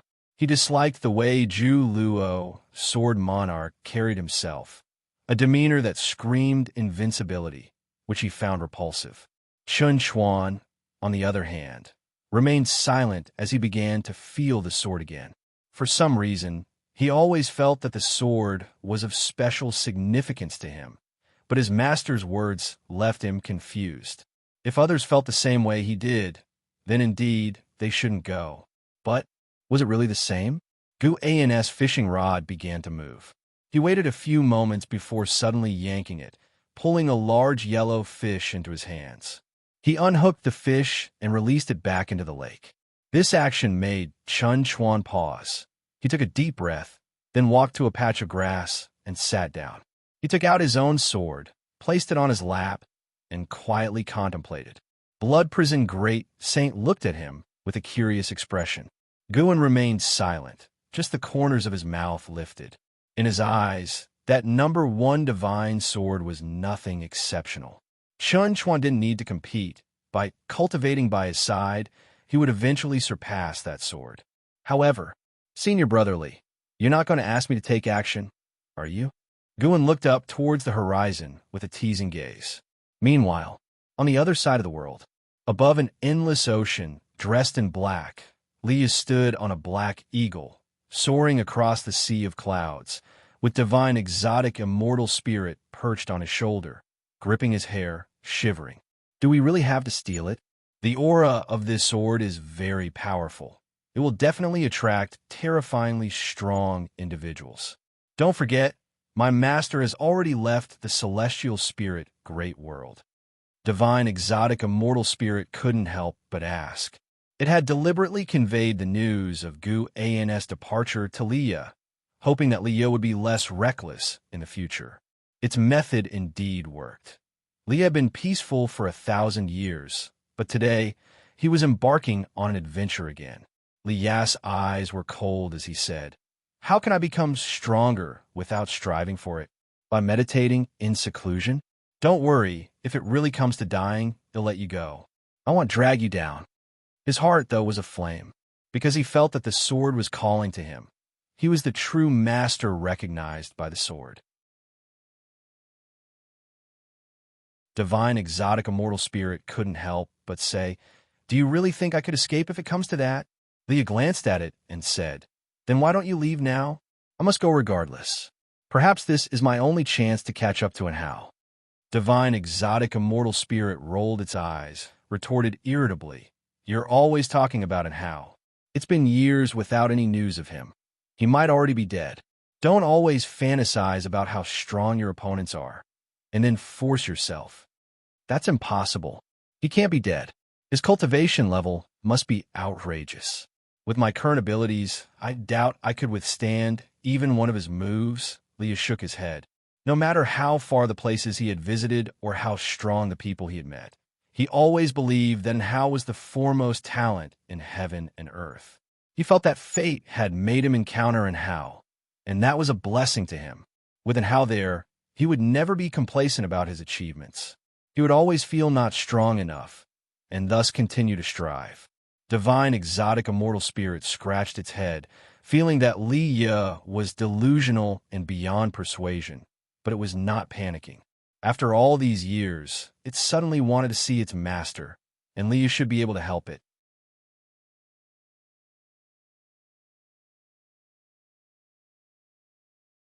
Chapter 507 Heaven and Earth Tao Fruit. Celestial beings Gu and could hear the divine, exotic, immortal spirit's heart voice. Although he could maintain spiritual communication with it, he rarely paid attention to it. The main reason was that the divine, exotic, immortal spirit was too annoying. Guan had responded before, and as a result, it chattered constantly, bothering him without end. Guan was neither worried about Liya going to seize the sword, nor was he afraid that Liya would cause any trouble for him. He would only save Liya's life, but wouldn't help him seize the sword. Saving a life was not difficult for Guan, as simple as blowing out a breath. Guan continued fishing until, after an hour, he finally stood up and left. The Blood Prison Great Saint hurriedly followed his pace, while Chun Chuan continued to stay by the lake, his eyes tightly closed, comprehending his own sword intent. He wanted to resist the attraction of that sword, feeling that if he could withstand it, his sword Dao would ascend a level. Tens of miles away, and Xianxia was practicing qi absorption on a cliff, the breeze blowing through his hair. Another 10 miles ahead, his master Xianxia was sowing seeds. Xianxia didn't use spells, but planted them by hand, treating it as a form of cultivation. Looking to the east, the celestial demon child was discussing the Tao with the ghost mother of ephemera, exchanging cultivation insights. Others were in seclusion within their respective cave mansions, all steadfastly advancing on their own paths of cultivation. The winds rolling through the Taoist field of the beginningless swept toward the celestial vault, carrying away the seasons. By the next late summer, the battle over the divine sword inevitably erupted. The sword drew sword cultivators from all over, and Liya, at the Nirvana realm, couldn't even get involved. Let alone having Guan save him, he didn't even have the qualification to see the divine sword. The battle between two divine immortals of wondrous dharma prevented him and the divine exotic immortal spirit from moving forward, forcing them to wait in the distance. Sadly, as time passed, Lian not only couldn't advance, but was also pushed back because higher-level sword cultivators joined the fray. The setting sun cast a pall over an opulent city where Zhu Shi, dressed in yellow robes, strolled along the street. She looked just as young as ever, like a girl of 16 or 17, her eyes shining as she looked around with interest. No one could have imagined that this seemingly innocent girl was the Xianxia of the Holy Court, once the strongest being of heaven and earth. Just as Zhu Shi became engrossed with the sights on either side of the street, a figure approached her. "Young friend, please halt." A laugh came from ahead, and Zhu Shi fixed her gaze before stopping in her tracks. She saw a young monk draped in a kasaya blocking her path. This person was none other than the immortal seeker who had taught the Taoist expansion skill. It was because the Taoist expansion skill had advanced to the innate reincarnation skill that Guan was able to help the people he cared about extend their ultimate lifespan. Zhu Zai's smile vanished, and she calmly looked at the immortal seeker. The immortal seeker chuckled. "The humble monk observes that you possess extraordinary destiny. Would you like to ascend to immortality? The humble monk can assist you." Zhu Shi focused on him, saying, "You, a monk, refer to yourself as humble monk? Do you think you're credible?" Of course the humble monk is credible. His Majesty, Saint Heaven, is nurtured by the celestial spirit and destiny. Even as a reincarnated being, a pair of eyes can see through everything, can't they? The immortal seeker said with a chuckle, causing Zhu Shi to furrow her brow. When he mentioned Saint Heaven, a passing cultivator threw a suspicious glance at him, but quickly disappeared with the flow of the crowd. Zhu Shi and the immortal seeker faced each other amidst the throng. They were out of place in this world and indifferent to the gazes of the people. Zhu Zai's eyes gradually became piercing, as if she had transformed into someone else. She exuded the aura of someone who reigned supreme, looking down at the immortal seeker, asking, "A person from heaven?" The immortal seeker laughed. "Your Majesty is indeed formidable." Zhu Shi lifted her right foot and took a step forward. As her toes touched the ground, the world suddenly changed.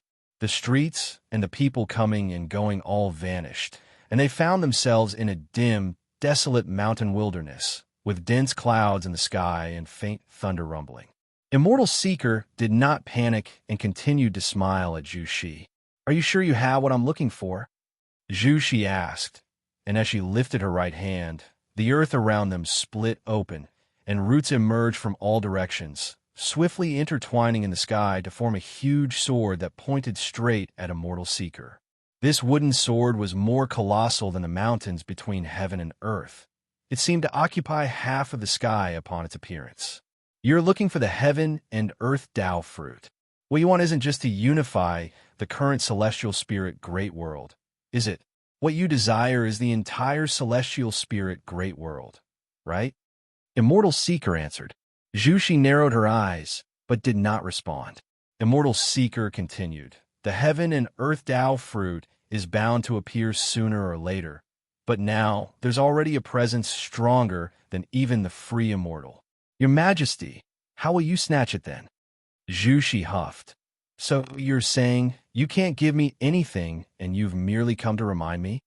Not at all. Immortal Seeker said leisurely. I have come to save your life. The celestial Tao golden core is bait left by the person from the world gate, and the heaven and earth Tao fruit is even more taboo. If one's realm is insufficient, merely touching the heaven and earth Tao fruit will lead to being devoured. It contains even more horrifying cause and effect, causes even the person from the world gate does not know of. Zhuxi squinted and asked, Then tell me, how high must one's realm be to touch it? To reach the pinnacle of what the free immortal can achieve. Immortal Seeker's smile turned mischievous. Zhuxi frowned and asked, Above the ninth heaven of the immortal path, there's still the level of free immortal? That's right. There are 3 free immortal levels above it, and none of those strongest beings who appeared in the last few thousand years have reached that realm, not even the supporting Tao Sword Venerable. Hearing Immortal Seeker mention the supporting Tao Sword Venerable, Zhu Zai's face became grim. Even though she had fully recovered the memories of her previous life, she still kept the gratitude of this live's mentor-disciple relationship in her heart and respected Guan from her core. In her view, Guan was an old predecessor from beyond the skies, with a cultivation level far surpassing hers. Coupled with the fact that he had taught her, she naturally held respect for him. Even the supporting Tao Sword Venerable was not qualified to touch the heaven and earth Tao fruit. Zhuxi fell into silence. Immortal Seeker quietly watched her. After a long while, he finally said, I have a method that can help you avoid being devoured. Zhuxi looked up at him with a skeptical face. Immortal Seeker continued, What you need to do is surpass the 9 heavens of the immortal path, possess the competence to traverse the world freely. Can you achieve that? Zhuxi replied coldly, I have long been able to do so, but I've deliberately suppressed my realm. I can sense an almighty existence outside this world watching me. If I break through, I will encounter unexpected disasters. Some free immortals need thousands, tens of thousands of cycles of reincarnation tribulations, but I only need 1 life. Immortal Seeker was taken aback, clearly shocked by her words. He took a deep breath and said in admiration, Worthy of being the child of heaven and earth chosen by the destiny of celestial spirit. In that case, I will pass on a cultivation technique to you. Practice it first, then break through. Zhu Zai's right hand dropped, and the huge wooden sword suspended in the dim celestial vault dissipated like smoke and clouds. Who exactly are you, and why do you want to help me? Zhuxi stared intently at Immortal Seeker, hoping to get an answer. Immortal Seeker turned, looking towards the horizon, and said, I indeed come from above, but I do not affiliate myself with those self-important folks. The reason I assist you is merely to fulfill a wish my disciple died in this great thousand world. Zhuxi asked in surprise, The death of your disciple requires all this scheming? Do you need my help for revenge? Immortal Seeker glanced at her and said, Merging with the heaven and earth Tao fruit will be enough to fill the regret in my heart. Zhu Zai's brows were tightly locked, still somewhat unclear. But Immortal Seeker no longer elaborated. Suddenly, Zhuxi seemed to realize something. Her expression changed drastically as she looked incredulously at Immortal Seeker.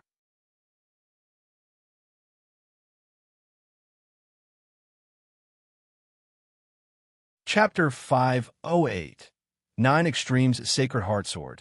The Legend of Xianxia Human World Peak, Heaven-Defining Peak Above. Heaven and Earth Tao Fruit. Celestials, within the courtyard at the mountain summit, Guan sat in a rocking chair with his eyes closed, musing to himself. Meng Lang's conversation with the Immortal Seeker had reached his ears. With his current cultivation level of innate golden immortal realm, No movement within the celestial spirit great world could escape his notice, especially concerning Zhu Shi, whom he had always been keeping an eye on. Guan had always had an impression of the immortal seeker, but had not expected him to have such a background. What exactly was the world above like? The self-assured individuals mentioned by the immortal seeker, could they be the immortal gods pursuing him to the extreme? Celestial Tao golden core, heaven and earth Tao fruit. Interesting, could it be that the previous celestial spirit great world was transformed by some great power, and after the demise of that being, the world shattered, creating today's vast universe? If that was the case, what level of cultivation did that being have? Upon reaching the innate golden immortal realm, Gu An's Tao fruit could also create a world, confirming that the existence was at least of the innate golden immortal realm. However, just how high his power was difficult to gauge. Perhaps the growth of a world required time, but Guan wanted to estimate as high as possible because he would regard any powerful existence as a hypothetical enemy. He would not hold enmity towards those with whom he had no grievances, but he needed the confidence to respond. The celestial spirit god was scheming with the celestial Tao golden core, but what was being calculated by the heaven and earth Tao fruit that could devour all living beings? Suddenly, Guan felt that the celestial spirit great world, so clear and transparent in his eyes, became interesting and full of suspense. He was curious to see what storms the celestial Tao golden core and the heaven and earth Tao fruit would stir up in the years to come. Since he had decided to watch over the world's changes from within the dojo, he would not make a move lightly. Guan opened his eyes, raised his hand, and a book from inside the house flew into his hand. He had left many books in his various residences, occasionally revisiting them for new insights. He gently rocked in the rocking chair, undisturbed by anyone. A figure appeared out of nowhere in the courtyard, none other than Zhu Xinglan, the leading disciple of heaven-defining peak. With his cultivation of the 9th floor of the wandering immortal realm, he saw his master's chair swaying and took another look, then began to tend to the courtyard. He did not realize that his master was sitting in the chair. Guan did not leave either. He was simply concealed by the huge gap in their realms, allowing him to remain completely invisible to Zhu Xinglan and undetected in any way. To those of Human World Peak, they did not know Guan by name, only Meng Lang. As a great cultivator, being away for thousands or even tens of thousands of years was nothing out of the ordinary, so no one wondered about Guan's disappearance. After spending half a day on Human World Peak, Guan stepped back into the Taoist field of the beginningless. Tai Tasong continent, upon a barren plain. Long Qing was meditating in the air, surrounded by black qi which violently tugged at his robes. Candle Star stood on the ground, staring at him and nodding slightly, his eyes full of admiration. At that moment, Long Qing opened his eyes, looking into the distance and furrowing his brow as he asked, "What sword is this exactly? It's quite formidable." Candle Star turned to follow his gaze, looking toward the horizon, and said, "The 9 Extremes Sacred Heart Sword from Great Hong Sword Heaven, the first demonic sword of their sect, formed from the entire cultivation of a certain sword venerable. His soul was forged into a sword soul, which was then placed within the Sacred Heart Sword Tao in the river of Sword Tao, nurtured for countless years to take today's form. To possess this sword is to gain the power to roam the worlds unopposed." Hearing this, Long Qing in surprise asked, "A demonic sword?" "Correct. To tame this sword, one must gain the recognition of its sword soul. But the sword soul is violent and often devours the souls of its masters, so naturally, it is considered a demonic sword," Candle Star said, a hint of playfulness on his face. Narrowing his eyes, Long Qing asked, "Could it be that Great Hong Sword Heaven wants to treat the living beings of the celestial spirit great world as nourishment to feed this demonic sword?" "That's not it," Guan guessed. "It might be related to the founding ancestor of Great Hong Sword Heaven, the Sword God." Sword God. Along with the roar, Candle Star recounted the feats of Sword God Yang Pingon, and also mentioned Sword Dao Saint Ancestor Xianxia. Longqing listened with rapt attention, never having imagined that such formidable figures existed in other great heaven and earths. After a brief pause, Candlestar said, "The Transcender who guards this great thousand world once declared that Sword Dao Saint Ancestor possessed the highest level of comprehension in this great thousand world and could even be considered an anomaly." Longqing asked with curiosity, "Where is that Sword Dao Saint Ancestor now?" "I don't know," Candlestar admitted. "Some say he has perished, while others believe he is hidden deep within the river of Sword Dao. Because the Sacred Heart Sword Dao has merged with the river of Sword Dao, other sword cultivators from the Great Thousand Worlds can also comprehend the Sacred Heart Sword Dao." Countless sword cultivators and Sword Dao sects now look up to the Sword Dao Saint Ancestor. I too have sensed the Sacred Heart Sword Dao, and truly, it's boundlessly vast. Candlestar shook his head as he spoke, his tone filled with longing for the Sword Dao Saint Ancestor. Longqing too began to fantasize about the Sacred Heart Sword Dao. Candlestar suddenly exclaimed with suspicion, interrupting Longqing's thoughts. Longqing couldn't help but turn to him and asked, "What's wrong?" Candlestar narrowed his eyes and said, "The 9 Extreme Sacred Heart Sword is about to have a master. I never expected him to come. What exactly are these old creatures seeking after reincarnating?" Longqing was even more confused, but no matter how he inquired afterward, Candlestar refused to reveal more, merely saying that he would know in time. Although he didn't get an answer, Longqing felt fired up. From what Head heard from Candlestar, he learned about a vaster heaven and earth and became aware of more awe-inspiring legends and great powers. He too wanted to become an existence like them. He suddenly thought of his master. What exactly was his master's name? Supporting Dao, Sword Venerable, was just a title given by the Supreme Sect. His master surely had his own Dao name. Mountains stretched endlessly, and within the forests on the ridges, Leah followed an elder. The divine, exotic, immortal spirit on his shoulder intently watched the elder, as though fearing that the elder would stop.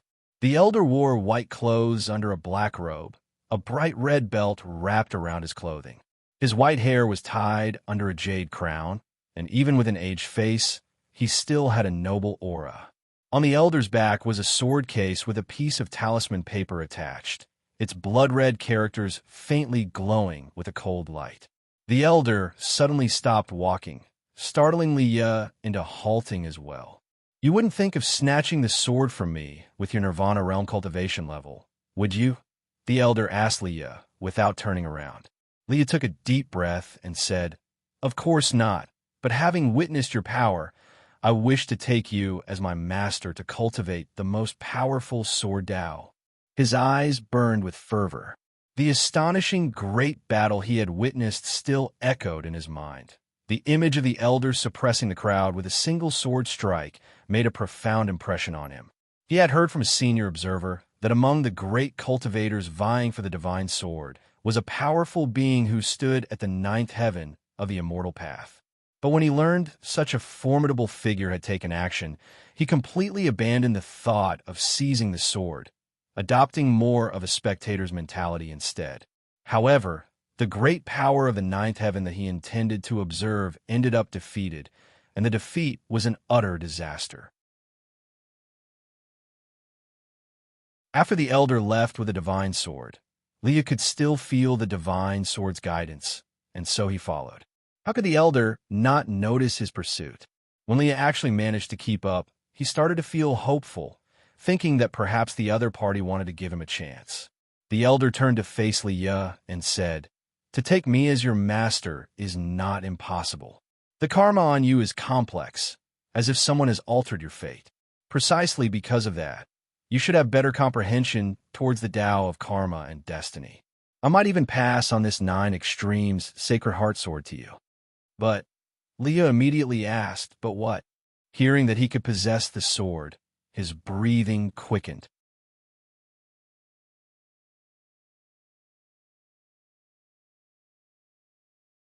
Chapter 509, Sword Annihilation Ancestor, imperial authority mythology. However, to inherit my Taoist lineage and bear my karma means you will obtain unparalleled power, but you will have difficulty finding peace for the rest of your life." The old man stared at Leah, speaking slowly and deliberately, his gaze icy cold. Leah was frightened by his eyes. He didn't answer right away, but instead carefully reflected on his life. Although he had faced hardships, he always felt that his current status was entirely due to the aid of others. In the first half of his life, his imperial father had shielded and protected him. Later, Guin, under another identity, had protected him and taught him swordsmanship. Would he be able to repay these people? Leah found himself caught in a difficult decision. He feared that he would mess things up and that, in the end, Guin would have to rescue him. He couldn't help but turn his head to look at the divine, exotic, immortal spirit resting on his shoulder. This time, the divine, exotic, immortal spirit remained silent, merely looking at him steadily, as if to say, "This time it's up to you to decide." Leah believed that the old man had no intention of deceiving him, for there was no need. The gulf between their cultivation levels was vast, and if the old man truly wished to force him to do something, he would have no power to resist. As Leah hesitated, the old man turned and walked away.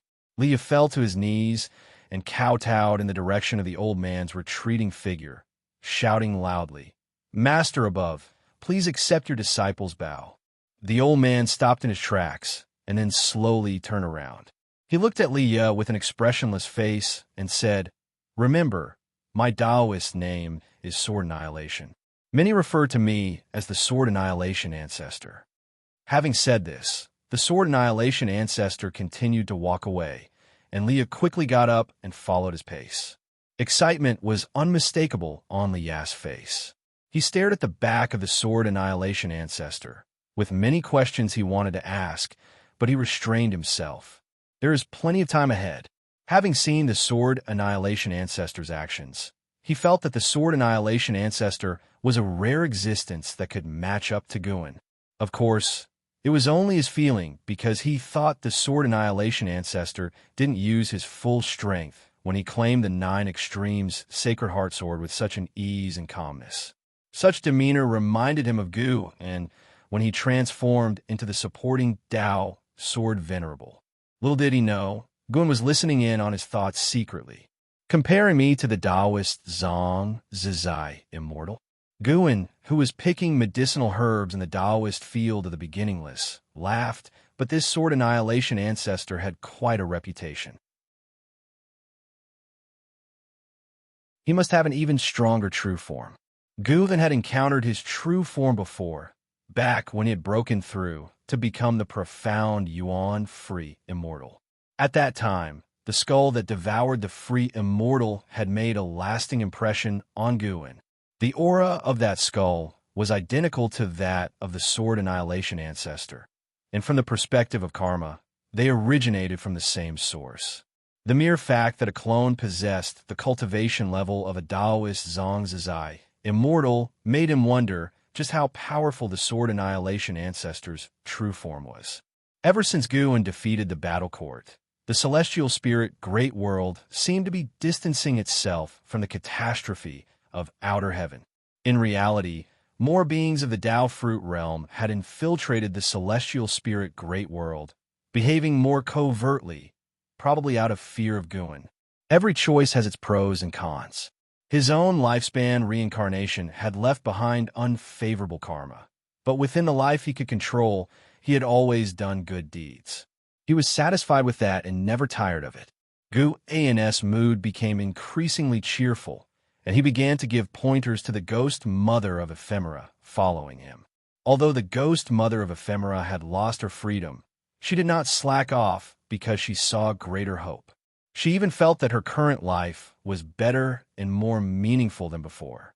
Pursuing longevity, that was far more meaningful than being a vice sect hierarch.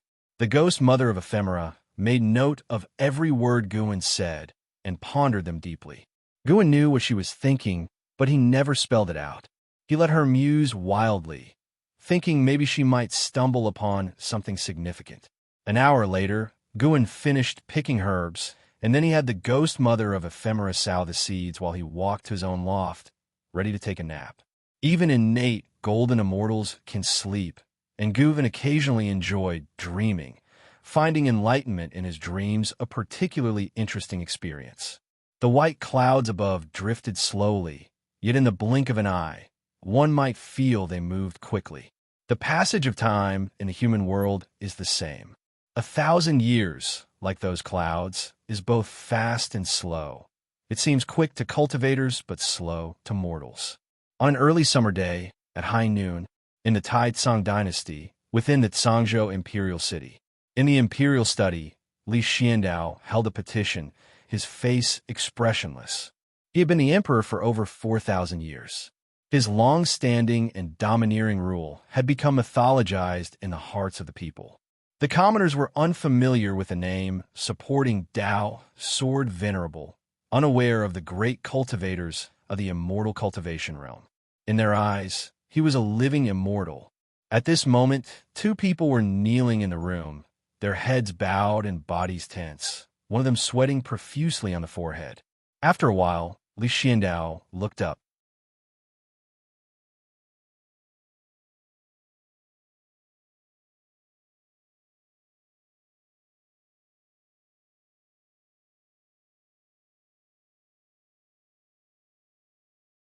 A talent had emerged from the Yang family and had been taken into the holy court at the human world peak, a place far more formidable than all sects within the Broken Sea domain. Li Zuando's hidden cultivation level was nothing compared to the human world peak. It wasn't Li Lingtian that Li Xiandao feared, but the human world peak. Guan listened patiently. After Li Xiandao finished speaking, he remarked, "That kid Li Lingtian has never been a quiet one since he was young, but that's normal. Being born into the imperial dynasty, how could he not aspire for imperial power?" Li Zuando's face turned slightly awkward as he admitted, "Indeed, I can't blame him. But the struggle for imperial power relies on one's own means. At least under my rule, the Taizong dynasty has always been developing well." That was indeed true. The Taizong dynasty had enjoyed thousands of years of peace, and while a prosperous age could harbor many internal conflicts, Li Xiandao always managed to resolve them well. Guan didn't feel that Li Xiandao should give up his throne. As long as the people of the Taizong dynasty were doing well and Li Zuando's lifespan was long, he indeed could keep sitting on his throne. Li Xiandao looked at Guan, his heart uneasy. In his eyes, the human world peak posed no threat to Guan, yet there really was no need for Guan to help him against the human world peak. Even if Li Xiandao offered everything he had, it probably wouldn't catch Gu An's interest. Guan then spoke, "How about this? He'll have Yang Jian come and help you, and from now on, serve you. How does that sound?" He arranged this because Yang Jian recently wanted to leave the holy court, and, conveniently, Yang Jian was the first person to defeat Li Lingtian, so their fated rivalry could be prolonged. Even to this day, Li Lingtian was still using Yang Jian as a benchmark. Upon hearing this, Li Zuando's eyes brightened, and he asked, "Really? Can it be done?" He was very fond of Yang Jian. From the first sight of him, he wanted to win him over. That's why he had previously gathered the imperial dynasty's resources to forge an appropriate divine weapon for Yang Jian. "Of course, he'll arrive in a few days," Guan said with a smile. He believed Li Xiandao could go even further. No matter how the future evolved, for all beings, a situation with many strong contenders was better. If the whole world were to be ruled by a single power, it would be prone to troubles. Just like before, when the Holy Court ruled the world, demon cultivators could slaughter the people of an entire region, and the truth could be easily suppressed by the Saint King. Therefore, with such thoughts in mind, Guan also hoped that the Taizong dynasty could endure and prosper further. Of course, he would only facilitate and mediate, never intervene directly. In fact, Yang Jian had a good impression of Li Xiandao, and it could be beneficial for both if they teamed up. Li Xiandao, after hearing Gu An's promise, felt extremely cheerful, as if all the frustrations in his heart had been swept away. He already knew that Yang Jian had regained his Saint King status, and the current Xianxia could help him counter the human world peak, or at least human world peak would give face to Xianxia. How have these years been for you? Guan continued, beginning to make small talk with Li Xiandao. Li Xiandao did not hide anything, sincerely sharing his experiences, and the two seemed to return to the times of 4,000 years ago in the end of the world valley, chatting with great joy. A full hour had passed before Guan finally took his leave. Watching Guan come and go like the wind, leaving not the slightest trace of his presence, Li Xiandao sincerely sighed. He is a true immortal. No sooner had his words fallen than Gu and had already arrived at human world peak. Guan summoned Zhu Xinglan, instructing him to settle the matter, forbidding anyone from intervening in the internal strife of the Tai Tsong dynasty. Zhu Xinglan immediately set out to handle the task. Without needing to use his status as the supporting Dao Sword Venerable, Guan could still easily have the matter resolved. The Yang family was considered powerful in the Broken Sea domain, but within human world peak, they couldn't reach the top echelon. Having given his instructions, Guan then rested in the courtyard. After a while, Zhu Xinglan came back, delighted to see his master had returned. Guan was very satisfied with his dedication over the years and imparted divine skills to him, making Zhu Xinglan even more overjoyed. In the Tai Tsong dynasty, within a mansion, Li Lingtian sat at the head of the room, his face full of impatience. There were over a dozen people standing in the hall, discussing how to instigate a coup, even arguing over it. Li Lingtian was truly fed up and couldn't help but say, "Enough, no matter what.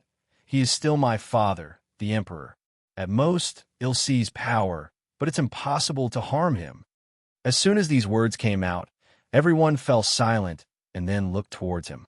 Li Lingtian was incredibly talented and presently had the cultivation level of the immortal Dao realm.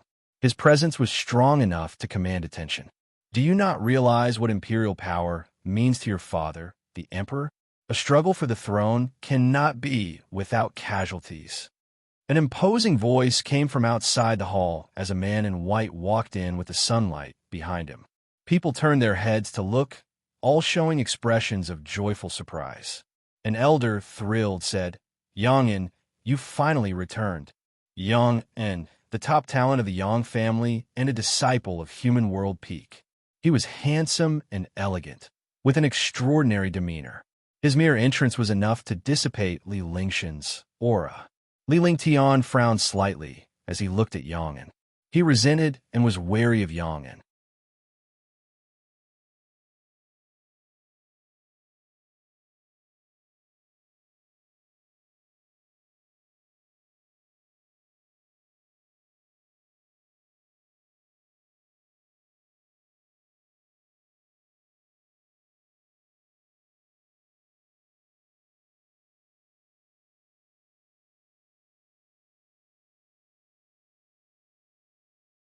Chapter 5:12 Black Profound Ascension. Profound, clear, immortal, sect Black Profound? Guan couldn't help but frown when he saw the first hint. Could Black Profound Emperor be his reincarnation body?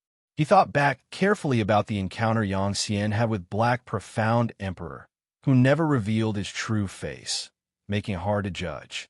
But if Black Profound Emperor was him, why would he want to kill his own reincarnation body? Guan continued to read, developing a strong curiosity about this lifetime. At 2 years old, you were taken back to the Celestial Dark Demon sect by a cultivator, and the cultivator Luo Abyss officially took you as his disciple. At 4 years old, Luo Abyss began to teach you the cultivation technique, and you displayed extraordinary talent that shocked Luo Abyss. At 5 years old, Luo Abyss left, leaving you alone in his cave mansion. A python he was keeping broke out of its cage, wanted to eat you. After a fierce battle, you killed the python and accidentally gained 30 years of lifespan, marking a turning point in your destiny. At 6 years old, you built your foundation establishment successfully with the demon core of the python. At 7 years old, Luo Abyss returned. Knowing that you had killed the python, he didn't say anything but handed you a secret manual. You took the manual and saw 5 words written on the cover: Yin Yang Reversal Skill. The following were years of cultivation. Black Profound showed strong talent, but whether he was the strongest among the reincarnation bodies was still hard to tell. Until the age of 20, Black Profound was sent down the mountain by Luo Abyss to gain experience for a century. At 21 years old, you met an elderly Taoist. He noticed your extraordinary demeanor and wanted to tell your fortune. Do you accept? Why does every reincarnation involve such encounters? Could there be a scheme? Guan didn't believe in coincidences, and he chose to refuse. You refused for the Taoist to tell your fortune. The Taoist shook his head with regret, saying that you would meet again one day. You watched his retreating back and remained silent for a long time. At 22 years old, you encountered a demon race attacking the city. Without hesitating, you joined the battle along with a group of cultivators and successfully repelled the demon race. Because of your heavy, killing aura, the city's civilians kept their distance from you, and even other cultivators were wary of you. Unable to integrate, you silently left. At 23 years old, you encountered a demon cultivator committing evil acts. You eliminated the demon cultivator. The grateful mortal family from the city invited you to stay at their mansion for a few days. You agreed, and during the journey thereafter, you protected the family while defeating demons along the way.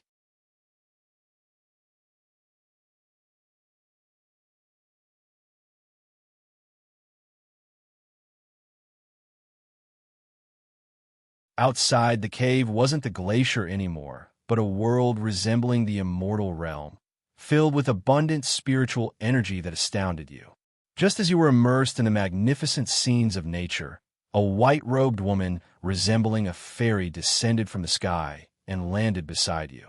You couldn't discern her cultivation level, so you were very vigilant. The white-robed woman asked if you had ascended from the lower realm, which puzzled you further. She invited you to join the profound, clear, immortal sect. Will you agree? Ascended. Guan had never heard of the profound, clear, immortal sect, but it seemed Black Profound had no other choice. If the other party harbored ill intentions, even if he refused, he would still face trouble. Why not join and see?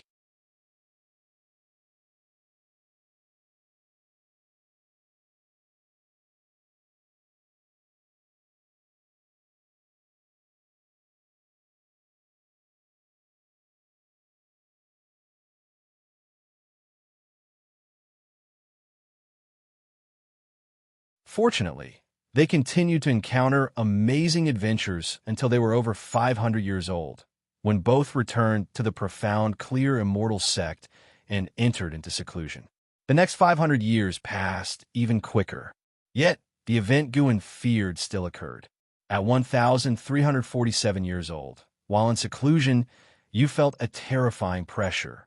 You immediately left your cave mansion and saw the sky darken, forming a majestic vortex of clouds, and felt an oppressive atmosphere.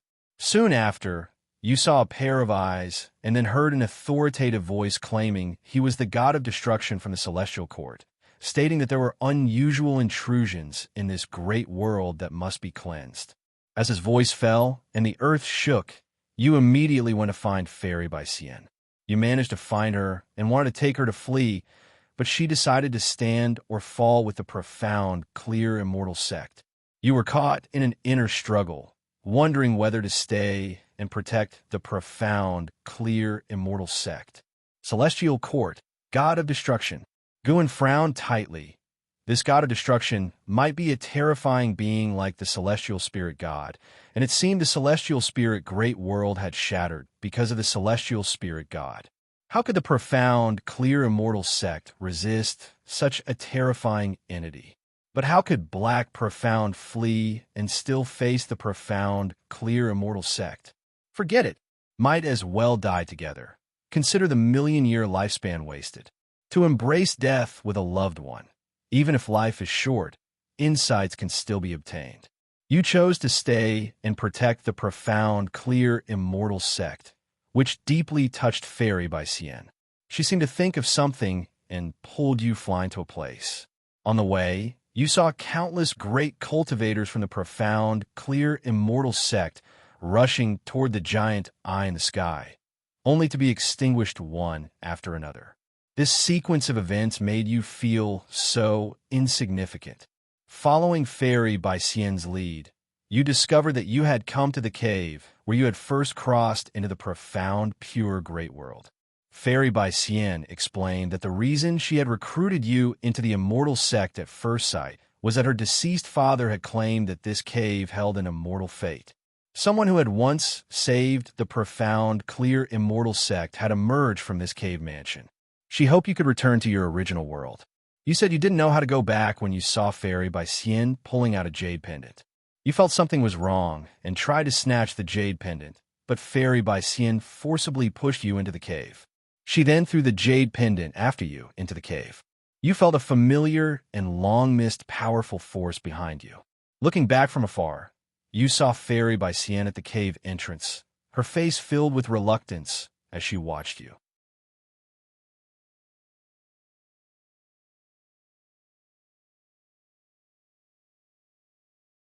Chapter 514, Taoist Emperor, the Unprincipled Immortal. You have returned to the dark great world. Seeing this prompt, Gu An's feelings became complex.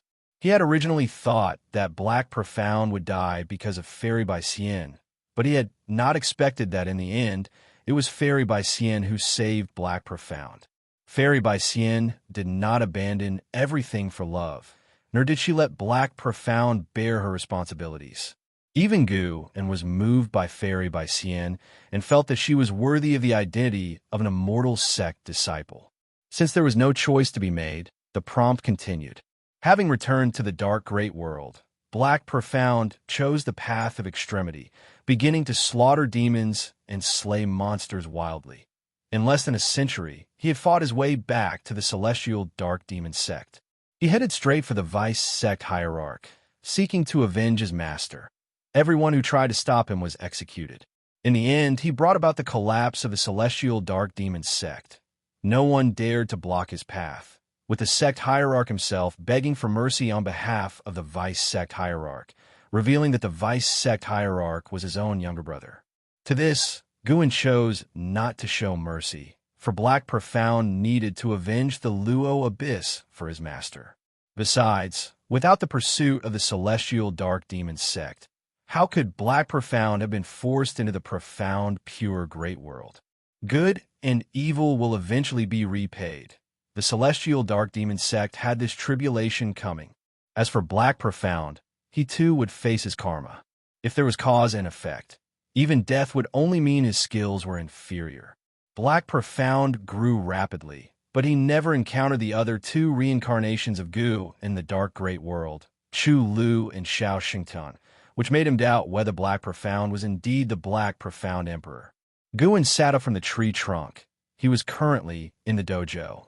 Even if inheriting memories of reincarnation drained spiritual energy, it was like the lifespan barrier, drawing spiritual energy from all directions of great heaven and earth, and would not reveal the location of the dojo.